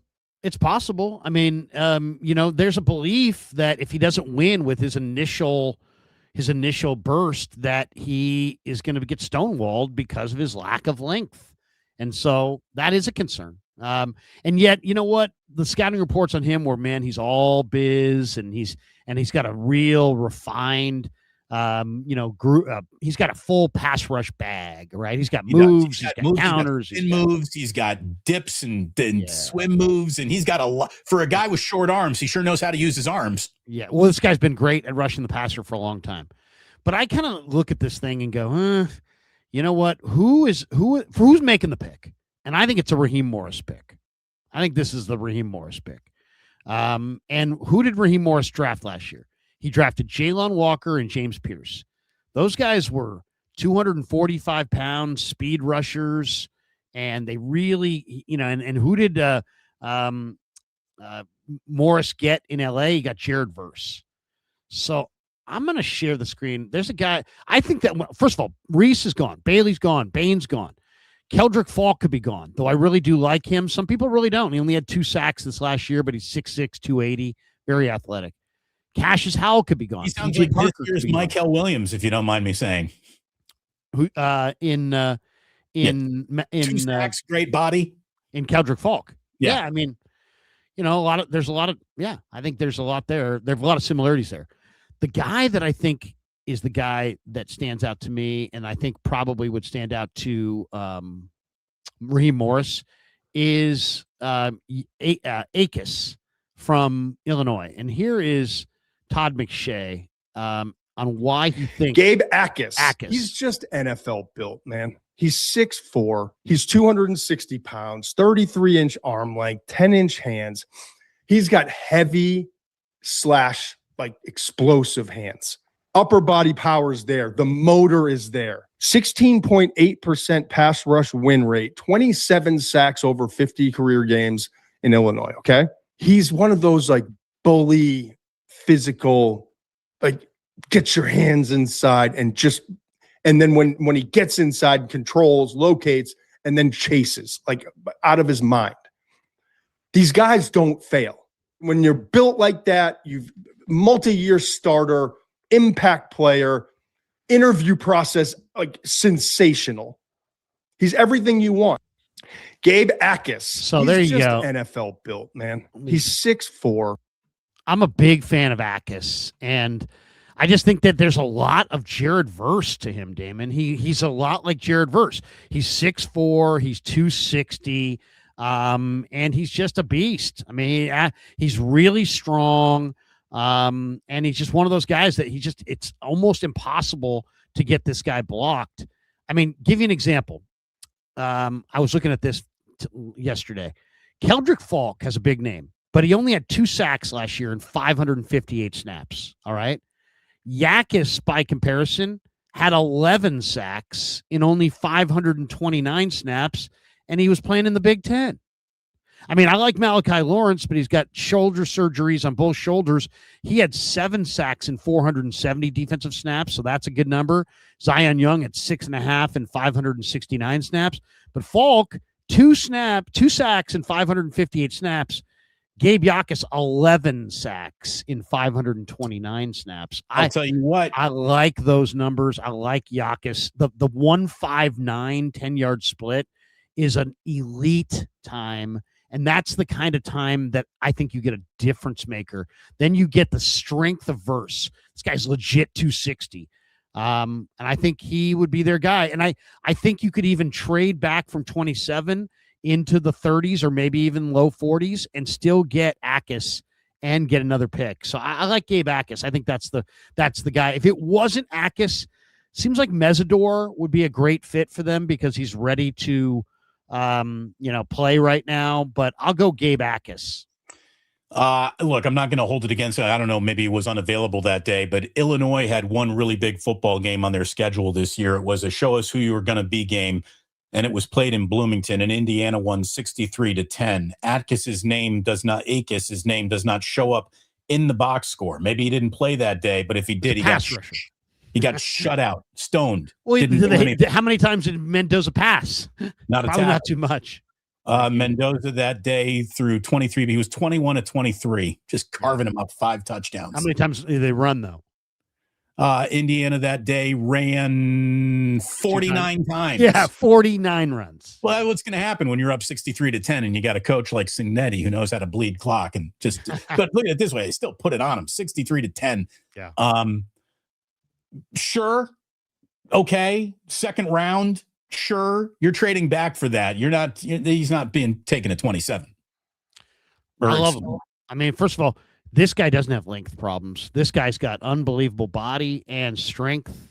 And I just think that, you're going to, I just think, you're not projecting what they did. We're projecting what they're going to do at the next level. So, it's like, otherwise we could just go to the list of tackles and sacks and just be like, oh, this guy had the most sacks, this guy had the most tackles. These are the best players. But that's not the way it works. But yeah, so I'm going Yakis and you're going Howell. Is that what you're going? No, who are you going? Yeah. How? Yes. Okay, let's go guard. This is another interesting one. We're offensive guard. What do you think of offensive guard in this? Who is the good fit for the 49ers at offensive guard? Who's the perfect fit? You know, it's funny to me. I'm almost not even looking at guards as much as I'm at tackles, as much as I look at tackles and ask myself, does this guy, can he play guard? I think they need a tackle more than they need a guard. They need a starting left guard. Who's going to start at left guard? It's a good question. Yeah, they need a guard, man. They need we know they need a tackle, but that's not about what they need. It's about the future. They need a tackle for the future. I've already got mine in Austin Barber in the 4th round. Okay. But you need a guard. So you need a left guard. Somebody's got to play left guard. In fact, Mayoko's of the belief that if they don't, that they have to get a guard. That guard is absolutely essential. And that if they're going to go offensive line in round 1. By the way, I retweeted this yesterday. I would encourage anybody who's got time, go watch the Mike Tice video that he did with his son, Nathan Tice, I should say. Mike Tice and Nate Tice. It's at Nate Tice. You can find it on X. But Mike Tice, former offensive line coach for the Raiders and a number of teams in the league, and he's a great guy. He's really smart. He did a 2-hour breakdown on like 40 or 50 different offensive linemen, and it's really good. It's really good. I put it out there. I mean, to me, this is one of those, did you trade back? And if you did, how much do you like Jennings Dunker? Jennings Dunker is another one of those guys who could be your swing tackle in emergency and be a starting guard. Yeah, I love Jennings Dunker. I think Jennings Dunker is one of the most special players in the whole draft. I love him. I think Jennings Dunker would be a tremendous. I don't like him as a tackle. I really don't. I do remember on Friday, were you talking about what was it? Chase Bersantes out of A&M? Bersantes, yeah. Again, compensatory. Is he there in that 4 for the 4th? No. He's going to go in the 1st round. You think he's off the board in the 1st round now? Yep. I think the Niners may take him at 27. I really do. I love Chase Bersantes too, but to me, that's a little high for a guard. I can't go guard that high.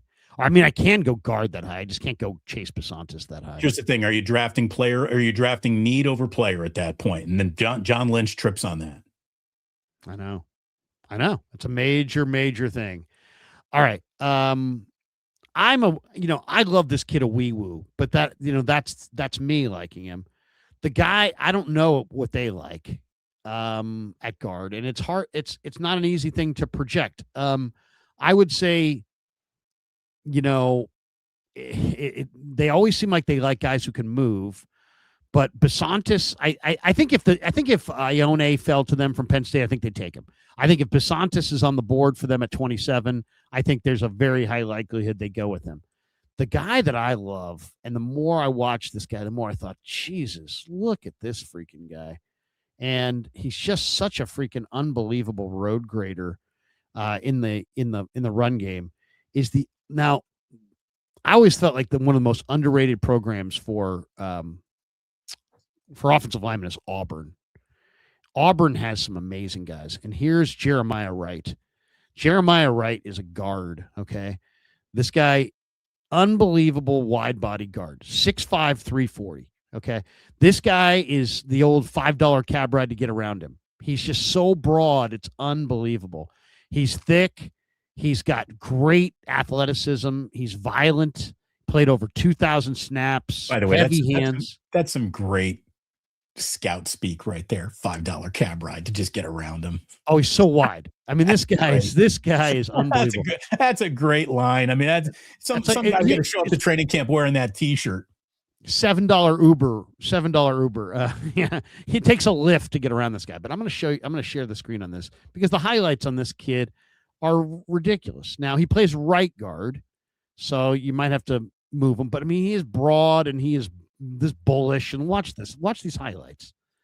I mean, he's just so strong. He just walls people off. Look how broad this guy is. He's just, guys can run behind him. He's got a wide base. He's got a really wide base. I mean, the way he just, and this is the SEC. This is the Iron Bowl. Yeah. His feet are way outside his shoulder pads. You know, but look at that. Look at that. Boom. Oh, and then he piled on that guy at the end, too. Somebody grabbed his face mask there. He's pulling across the formation. He's a big boy, dude. I mean, this is a big guy. This guy might be more of a gap scheme guy than an outside zone speed guy. So this is probably not the perfect fit for the 49ers, but I just love this player. And this is the kind of wide body. I mean, they have to be able to block Byron Murphy and Leonard Williams. And that means you got to have some big, strong dudes inside. You can't lean on Jake Brendel, from UCLA guy in his 8th year, who's 285 pounds and is just getting his stuff jacked. No, you got to have some guys who can move some people in the run game. Now, granted, Jake knows what he's doing. These guys don't.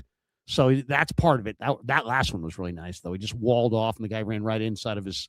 Again, I want to go from Jake to Jake, man. I want to go from Jake Brendel to Jake Slaughter. I love Jake Slaughter too. Slaughter too. Their love of Brendel will have to be explained to me in a way that I don't know if it can be explained to me, Larry. Like, I can explain it. I can explain it right now. Here's the explanation. The Niners spent a lot of money on Weston Richburg. Niners spent a lot of money on Alex Mack.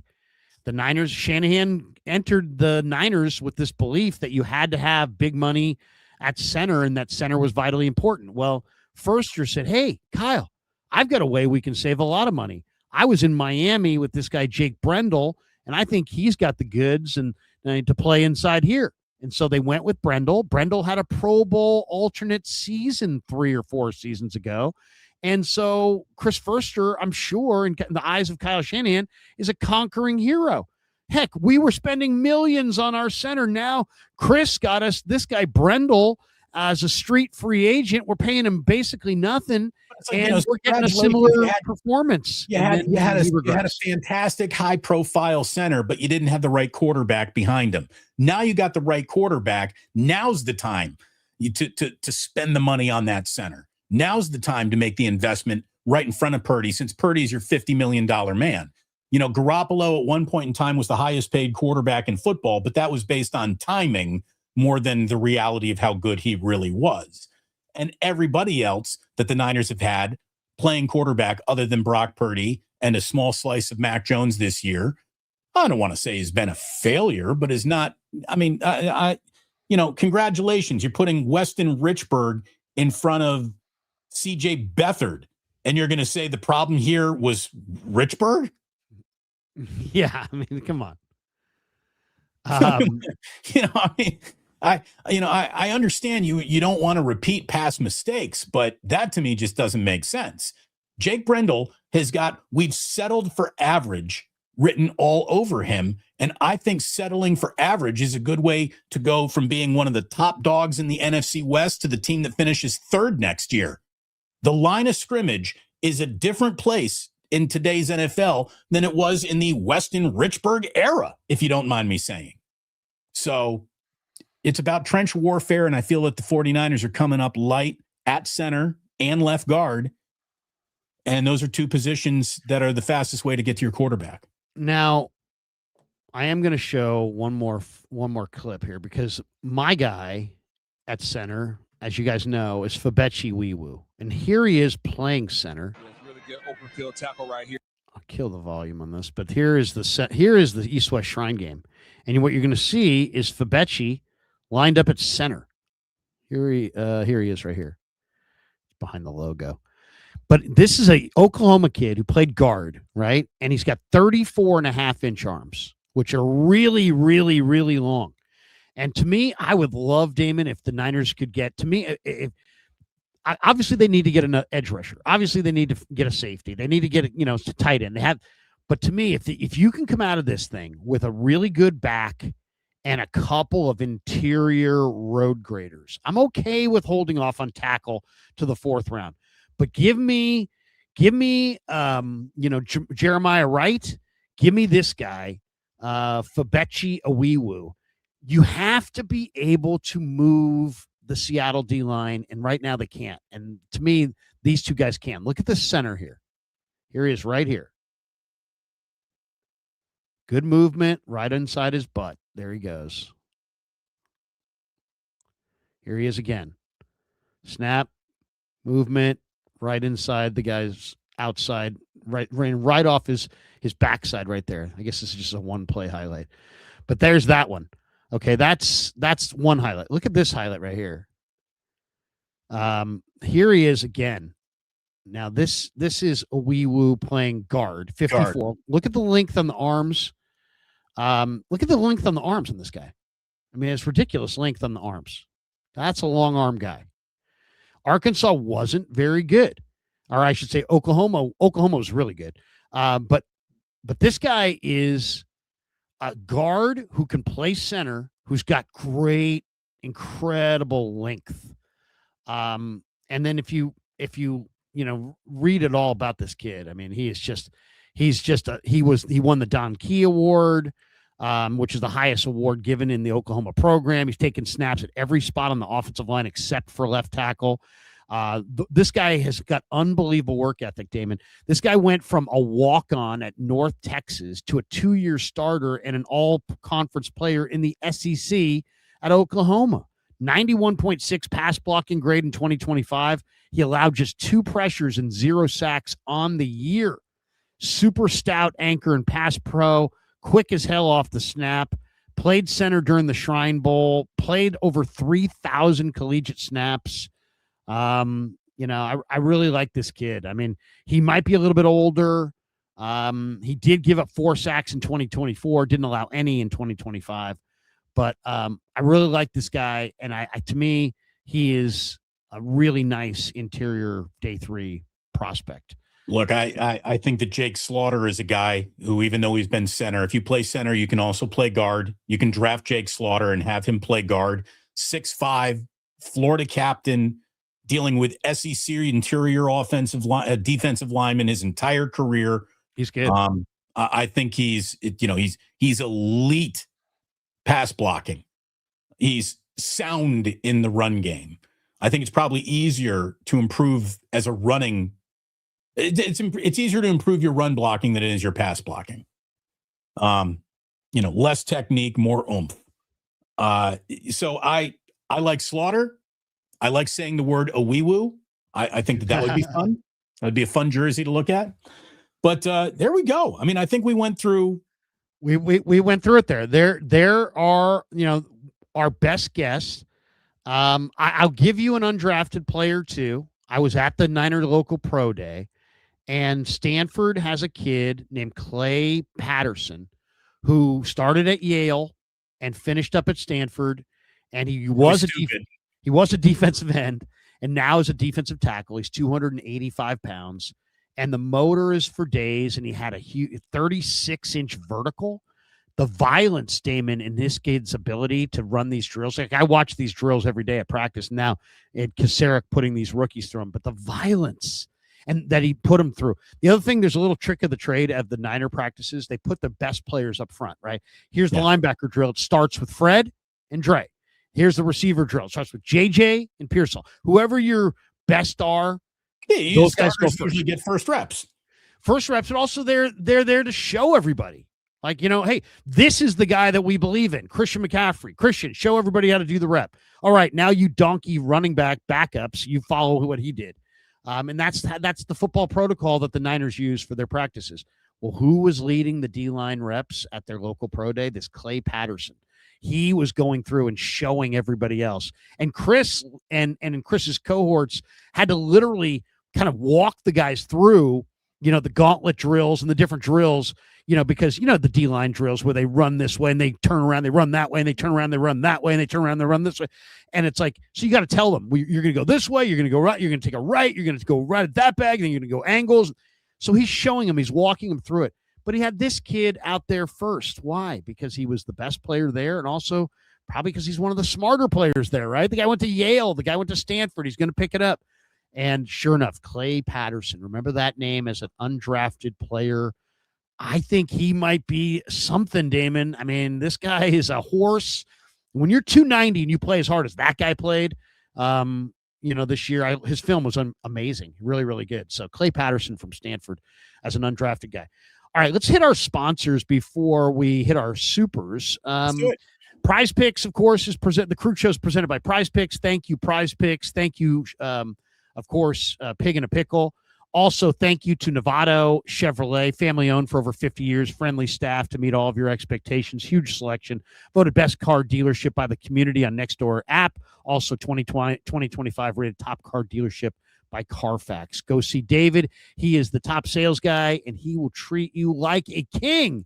And tell them that Krug sent you. Also, thank you to Alomar Marina. Visit their website, alomarmarina.net. They're at 5999 Garden Highway, open Wednesday through Sunday. Float while you eat on the Sacramento River. It's an awesome spot. Best kept secret in Sacramento. Check out their website, alomarmarina.net. Thank you to Alomar Marina. And also thank you to our good friends at Sharp Corners, Sports Cards and Collectibles. The great Anthony Catania is at 205 Cypress Avenue out in Pacific Grove, California on the Monterey Peninsula. Give him a call. He's at 831-521-5264. You can also contact with him via Instagram, Sharp Corners 831 on the gram. Free shipping. If you're a Krug Show fan, free shipping on anything that you order. Damon, go ahead. Are we making prize picks today? Are we going to be picking? Yeah, we can do a prize picks lineup right here. We'll do it right here. I'll tell you what. I feel like we here. I'll get the. Let me get my prize picks thing up here, and we will do it. There you go, Larry. Okay, here we go. Got to log in. There we go. Logged in. Get yourself some mores and lesses to consider. Okay. Are the Giants playing again today, or is it a day off for them? I was day off. Okay, then take. By the way, join me tonight at 6:00 for Niners Nightly. I've got a really, really informed guest who's going to be stopping by. Actually, no, that guy couldn't make it. But Damon's going to, no, I'm just joking. Damon's going to be joining us tonight for Niners Nightly. So I'm really fired up about that. And we've been doing, Damon's back on KMBR, and we're doing more stuff, and we will be doing even more and more as the time goes on. But there we go. Are you looking at futures again here, Lair? Oh my gosh. Or actually, I'll let you have the choice. What, let me read the read, and then we'll get into whatever you want to get into. We can go NBA, we can go baseball. But all right, let's jump into our Prize Picks lineup for today. Prize Picks is America's #1 sports picks app. And the reason I like it, it's simple. You just pick more or less on player stats or game outcomes, build your lineup, and you're in. No complicated stuff, just what you think is going to happen, period. Use code HMA, play $5, and get $50 in lineups instantly. Link is in the description. All right, let's get into it, and we have our board set up here, and we can go in any direction. I'll let you decide, Damon. What would you like? Would you rather go? NBA is done, right?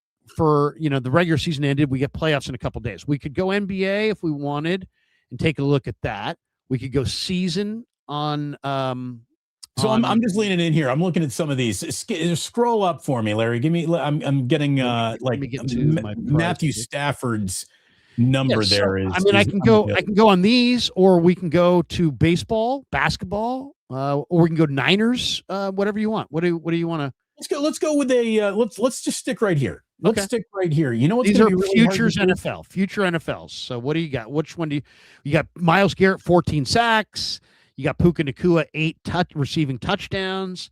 You got JSN 1,325 receiving yards. You got a bunch of them here. Bijan, Stafford, Josh Allen. I'll take one right here. I think Derrick Henry is going to be hurt this year. He's older. They just got rid of Linderbaum. You're not going to run better, as you get older and you take away your awesome center. So I'm going to say that 1,300 rush yards or 1,299.5. I'm going less. Let me go back. I thought I saw a Puka. Yeah. I thought I saw Puka Nakua's name up here. Yeah, it's right Puka here. Nacua. You know who's having a really rough offseason? Puka Nacua.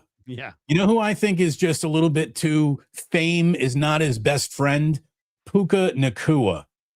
8 regular season touchdowns. Receiving. Yeah.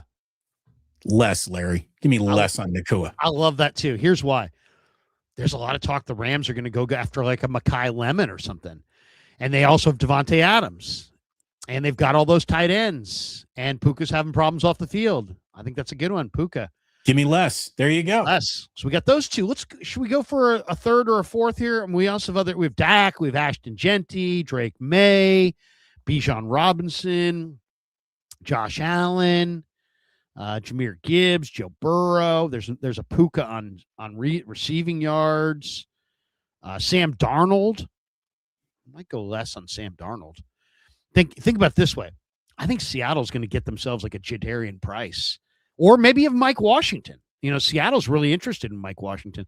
I think Seattle gets themselves a back, and I think they wind up running it more this year. So I like Sam Darnold under that 36.75. So I'd like I would go less on that, I think, as well. It's going to be tough for Sam to do it in back-to-back years. If you wanted to tie that directly into a less on Jackson Smith and Jigba, that would make a little sense to me. But now you're trying to hit a four-legger, and good luck with that. Two's hard enough. Three's tough enough. How about this? How about more on 14 sacks from Myles Garrett? You know, there is rumor that Myles Garrett's going to be traded, and that there's people that believe that the Niners and the Eagles are the teams that have are the most likely to go after Myles Garrett. I can't imagine that. I don't think the Niners can afford that. I really don't. I think it's going to take 2 number ones and a number 2, and at least, if not more, and probably a player. I don't think they could do it. But I like Garrett more than 14 sacks. So let's it feels like penciling him. It feels like if that were 16, you'd still maybe go more. Okay, so we're going to submit our lineup and see what it looks like. It takes 30 seconds, and here we go. Lineup successfully submitted. Let's have a look at it, Larry. Let's check it out. All right, so we got a 4-pick power play, $10 to win 100. Derrick Henry's got to have less than 1,299 rush yards. Puka Nacua's got to have 8 receiving touchdowns or less. Yeah, we're just fading everybody not named Myles Garrett here. The only more we have is Myles Garrett. Sam Darnold is not going to get to 36.75.5 pass yards, and Myles Garrett, he had 23 sacks last year. All he needs is 15 this year, and he's a winner, or we're winners. Hey, come back 8.5 months from now to see how Larry did on that April 13th prize pick lineup. Or more importantly, make your own. Join Prize go. Picks and make your own, and you'll be a huge fan. It's a great app. We're really big fans, and we'll be talking a lot about Prize Picks throughout the year. And we'll switch the screen. There you go. There. Done. Oops. There we go. Wrong screen. Go ahead. There you go. All right, so thanks to Prize Picks for being a proud sponsor of the Krug Show. All right, let's hit our supers. We have 10 of them here, and we appreciate every single one of you guys. By the way, if everybody could take 30 seconds and just hit like, and that would just help the algorithm. If you hit like, more people find the overall stream and the algorithm, and if you hit subscribe and click on that notification bell, anytime I go live or Damon goes live on the Plus, you don't have to miss a minute. You'll get a little ding alert, and it costs nothing. It's free, but it definitely helps everybody out. So hit like, and we appreciate all you guys, and we'll be doing a lot of content really throughout the rest of the year and, of course, throughout the draft season. Jaimir says, I've never seen anybody ever offer $2.49. Have you? No. I mean, that is. I've seen a lot of $2.99, $19.99. There's a lot of 99 on that 49er theme. Thank you very much. That is my man, Yohir Johansson. He's one of them. He's one of them Jurgen Flurgen country guys. Best afternoon show in Europe. Thank you very much, Jurgen Flurgen, to everyone. Good to see you guys live. Absolutely. Glad to be here. Buster Bradamus, which is a great name. Just because you put up with my shit. Good morning. Good morning. Good morning to you.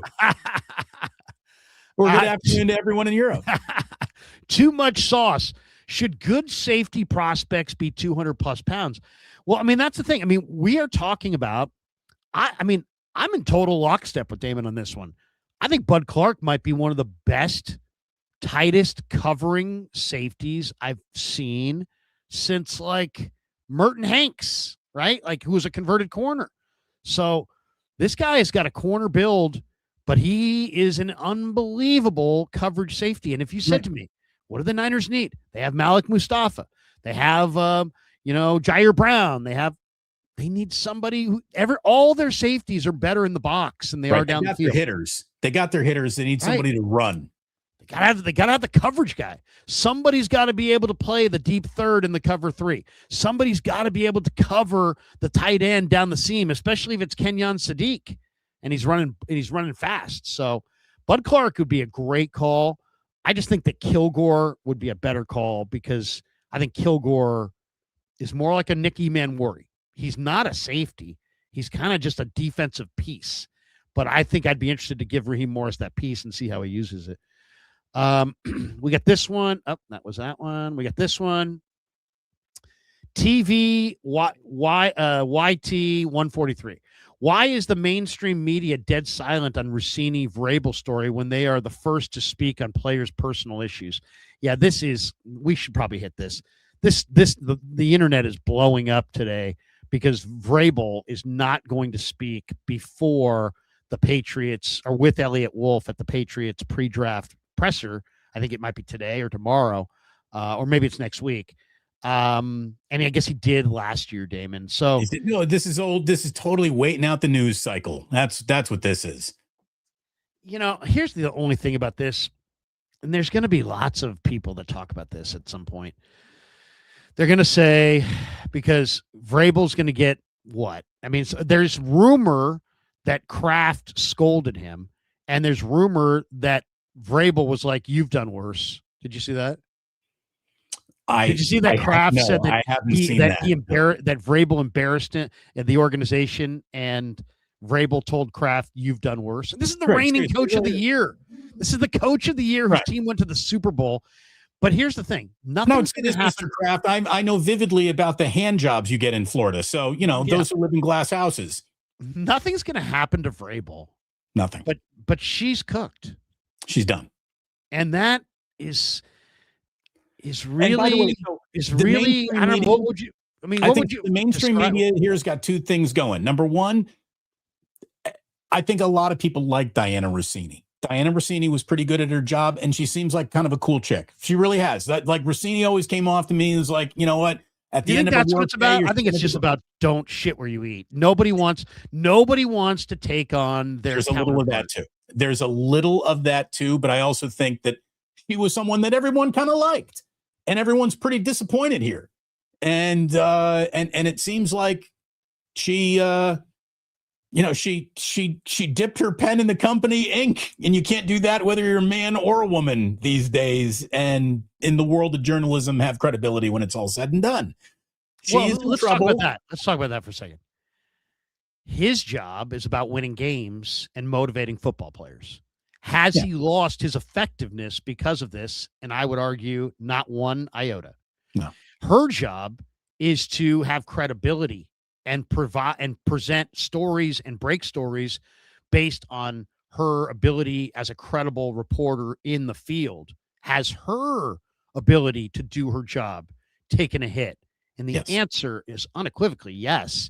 Every single time there's any kind of a report going forward of, hey, the Patriots have interest in, player X by Diana Rossini. Right. I mean, it's going to be a gigantic one-line gag on every sports talk show host in America. Finding good and successful NFL coaches is a hard task.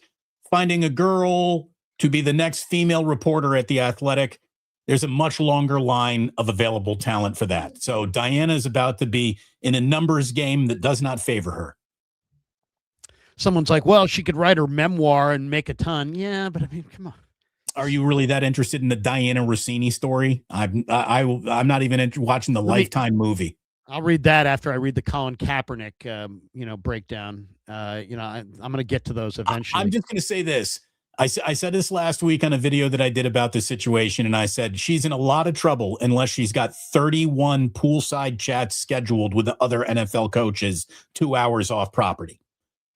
If this is something that she's about to do with every coach in football, well, then it's all above board. If it's just Vrabel, why? And you're in trouble. Buddy of mine called me and he's like, dude, I don't know what people are making such a big deal about. And I'm like, dude, shut up. I go, I mean, I'm a married man. If that were me, I'd be in trouble. Interlocking fingers and laying poolside and hugs and, while my wife's at home caring for our children and, doing the laundry, paying the bills, and I'm out at some fucking resort, got lovey-dovey with, So I asked this question aloud too when I was interlocking fingers reveal so much. So I was asking about the interlocking fingers picture, and I thought to myself, and I thought out loud, what woman could be in that picture with me that Jillian, when she saw me interlocking and staring into the eyes of another woman, would she not instantly see red with? And there was one answer, and it was Gianna. Gianna and I have enough of a friendship where the perfect camera snap, I guess, could be caught in the moment where it looked like we were in love. But outside of Gianna, any other woman in that pose, Jillian is calling a lawyer. Which is the most incriminating picture? Because there were three pictures. Which one's the most? No, I'm just asking you. I don't. Yeah, it's the interlocking fingers, man. It's the interlocking fingers. Look, the two of us conceptually could be by the pool and float towards each other. The two of us could be in a lounge chair together at a pool. The two of us could be looking somewhere. I don't know. That the interlocking fingers is bad. And here's another thing that the whole story that they tried to put forward was bullshit. Larry, let's say you and I. There were other people there. No, that's it. You and I, you are laying in the pool next to Kyle Shanahan. You're playing Tootsies with each other. I'm laying next to Kirk Signetti. My head is on his shoulder. And we say, no. It wasn't just us cozying up to coaches that we like and cover and all the lot. There were 9 other people there. Wouldn't you have your 9 other people being like, yeah, we were there. Here are the other picks from the weekend. This was not just about Damon and Signetti and Larry and Shanahan. There a whole bunch of us were there. How come not a single person that was supposed to be there has come forward with pictures to let everyone know this was a group project? Or if you had somebody there who absolutely knew you were innocent of this, wouldn't they just come out and be like, hey, man, there ain't nothing going on here. Nobody wants to get anywhere close to this. And what these media people. Interlocking fingers is like a handshake. No, it's not. You go ahead and you interlock with your boss. If you're a man and your boss is a man, tomorrow at work, go up with him and just interlock fingers and tell me that's a handshake. We used to play this game called Mercy, where we would interlock fingers, and then you try to hurt each other. Try to hurt each other. And you just sit there and you guys like, oh.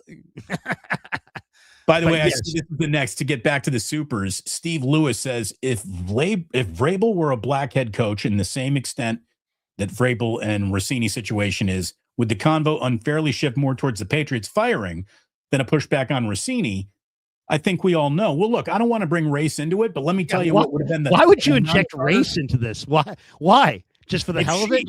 Let's just drive by and throw race into the mix. I mean, let's light up a M80 and just throw it in there. Let's turn this into a racial issue. What if it had been somebody from Iran? Oh my God! Here's the. It's Iran to you. Oh, sorry. It's not a Flock of Seagull song. Come after me, Ayatollah. I'm sorry. Larry Fatwa. Here we go. But look, if she had been black, she'd already be gone. I'll give you that much. The coach is the coach, and he is the more protected person, no matter what amount of pigment he's in. But the criticism would be more for sure. We're not playing on the same level field. However, do you remember how everybody in the media came for that nice lady in Jacksonville for just giving Liam Cohen like a hold your head up, sweetie? And she was everybody came down her chimney as hard as possible. So. I was That's the one of thing. those people. Come Yeah. on, bro. Be a pro. Yeah, you don't be do a that. pro You're is not be a taking pro. risks. She wasn't a pro. That was No. not professional. That was unprofessional. But that was a 1,000 times less professional than I might be fucking the guy I'm covering. I mean, more professional. Yes, the question, the keep your it head was up more comment professional. is less of a fireable offense than She didn't get fired. banging Did my she? subject. No, she didn't. No. She Yeah, didn't. I was gonna say, yeah. Yeah. No, but her thing was like a super fan thing, and heck, dude, you know me. I cover the Niners. I'm not that much different than her. I just don't do it at a press conference. Right. I'll walk up to dudes all the time in the locker room and be like, "Hey, man, Private conversation. yeah, hey, bro, I'm rooting for you. Hey, keep fighting the good fight." I'll say Right. things to guys. I've said to Alfred Collins, "Hey, man, keep your head up. I know it's Tough one hard today. Chin up. Yeah, I mean, I'll have like personal conversations. Do the guys like it? They probably are like, get out of my face. I don't give a shit about what you think, but mid-50 fat guy. I don't care. But no, but if you've cultivated a trust or some kind of a relationship with the guys, they look at that as humanity. As humanity, it's like, yeah, I don't have. I'm not recording and I'm not videoing. I'm just talking to you guy to guy. I'm like, hey, man. Hey, there'll be better days, or hey, I thought you looked pretty good out there, or I'll say it to a guy, hey man, I thought you had a hell of a game, and here's why, and they like it, or they respond. You can do that. She could have gone up to Liam Cohn and said, Coach, hey, there's a lot of people grinding on your gears. I get it, but keep your head up. Hey, there's a lot of people out here that love you, believe in you, and are in your corner, Coach. Hey, that's it. And that's super fine and super cool. To right. do it in a presser. Right. It just comes, I don't know, it came across as unprofessional, but it's hardly a disaster. It was way too mothering in a relationship where one is not to mother the other. Right. But she was given kind of a wide berth because of her tone. I think more than anything, because her tone was genuine. She was being genuine. So yeah. And also, you know what, Tim, it was a slow news day. I mean, let's be honest. If this happens in a busy news day, it probably doesn't even get covered. In a slow news day, it's a filibuster. Okay, we got a couple more here. Yeah. David Esger, what will we find out if Martin is a player or a bust this year? Oh, how can we not? I'll tell you what makes me the most nervous about the Martin thing is that it wasn't that he didn't play last year very much or that he got hurt. It was the way he seemed to not fit in the room. He walked around that room like an outsider. Nobody seemed to talk to him. There's something weird there. So that right there is odd to me. So since that has never been explained to me, I got to put a gigantic question mark around Nick Martin. I don't know that it's going to work out because the play, there's no doubt he's a good enough athlete. There's no doubt that the play is fine. It's about the fit. And he just seemed like he had no friends on the team. He seemed like he was a total outsider in quiet guy, Larry, quiet guy, shy guy. Because sometimes, introverts don't seek a lot of new friends quickly. Maybe how about this? His sophomore year, his second year around the team needs to be different. Oh, yeah. He's very, very talented. Bill Wanger says at this point, Rossini should really hope that Pam Bondi is her husband's divorce lawyer to get absolutely nothing done. Oh, let's not turn this into a political thing. Too much sauce. I watched Damon Bruce and Coach's Huddle game day live stream side by side in parallel because you are both so good. Any chance we'll see you both on a stream? I just did a stream with Coach on Saturday, and somebody, maybe it was Too Much Sauce, that actually threw this comment in on Saturday. And he was like, hey, I love the in-game stuff that Coach does, and I love the in-game stuff that Damon does. And he watches them side by side. I would imagine it's the same guy, or there might be two people that watch you guys side by side. I didn't know that he did a live stream as well. So yeah, I mean, here's the thing. I like his stuff. I like his work. If we were ever to put it together, let's do it. Yeah. You guys started doing that roughly around the same time. Fuji says, geez, The Athletic investigating Rossini, and I didn't know Vrabel is married. Which maybe holding hands with someone not your spouse is not a good look. What was really the bad look here, if you really want to talk about it, is The Athletic. The Athletic put out a commentary story on their site about this and had no quotes from Rossini, and she works for them. They had no quotes from her boss. He works for them. They had no quotes from Vrabel. I mean, talk about trying to do something and absolutely not doing it. You're trying to somehow cover a story that you're the central figure in, and you have access to the people, and you can't even get quotes from your own people. Why put that out? It's the whole, this is under investigation, therefore no one's going on record at this particular time. We got this one. Big Tone in the house. He says, you see the former 49er Josh Hockett fight this weekend in the UFC. One of the best fights I've seen. Third fight, and beat number 4 ranked heavyweight. You know what? I didn't see that. I did not see the UFC this weekend, but I'd like to go check that out. I'm not a UFC guy at all. I'd rather watch a boxing match. I think the UFC, when the guys start grappling and just rolling around, it looks like two dudes trying to fart on each other's heads more than it looks like a compelling fight that I'd want to watch. I'm just not a big UFC guy. Never have been. Boxing to me doesn't do it anymore. There's just not enough action. To me, the UFC there's more action. But I agree with you. If it's the same old tomato cans and the same old guys, I don't need to see Gaethje. I don't need to see some of these guys these tomato cans have fought forever and they're just getting beaten up. But it is, as far as a guy's night, let's get together, get a keg, and hang out and you know, and watch something. Why not? And it was great during the pandemic, that's for sure. But yeah, I'm kind of with you. It's a little, I like boxing, but I like boxing in my memory, you know, not the boxing that I see now. I'll take UFC over boxing in the present. Fuji says Kraft got a sweetheart deal for being a rat and a snitch. He gets the same, get away with, you know, there's rules for us and there's rules for the billionaires, and he got the billionaire rule book thrown at him, which means you can get away with murder. Yeah, rules for me, rules for thee. He's definitely in the upper crust. Riker Trav, like that name. He says, thank you, gents, for your honesty. We appreciate it. It's our pleasure. Yeah, I mean, the one thing you're going to get out of Damon and I is honesty, which is why we've, you know, have done multiple gigs through life, because we're honest. Gabe says, Larry, what does Balky have to say about Rossini and Vrabel? It's a good one. You know, here's the thing I said to Vrabes. First of all, I'm Trent Balky. I got to use everybody's fucking nickname. So I told Vrabes, hey, what you got going with Rossini over there? You know, I look at you as a guy who's, you know, I always thought of you as kind of a one-gap penetrator. And now here you are. You're more of a two-gap guy trying to kind of two-time. I don't respect that. I'll tell you that. I don't respect it.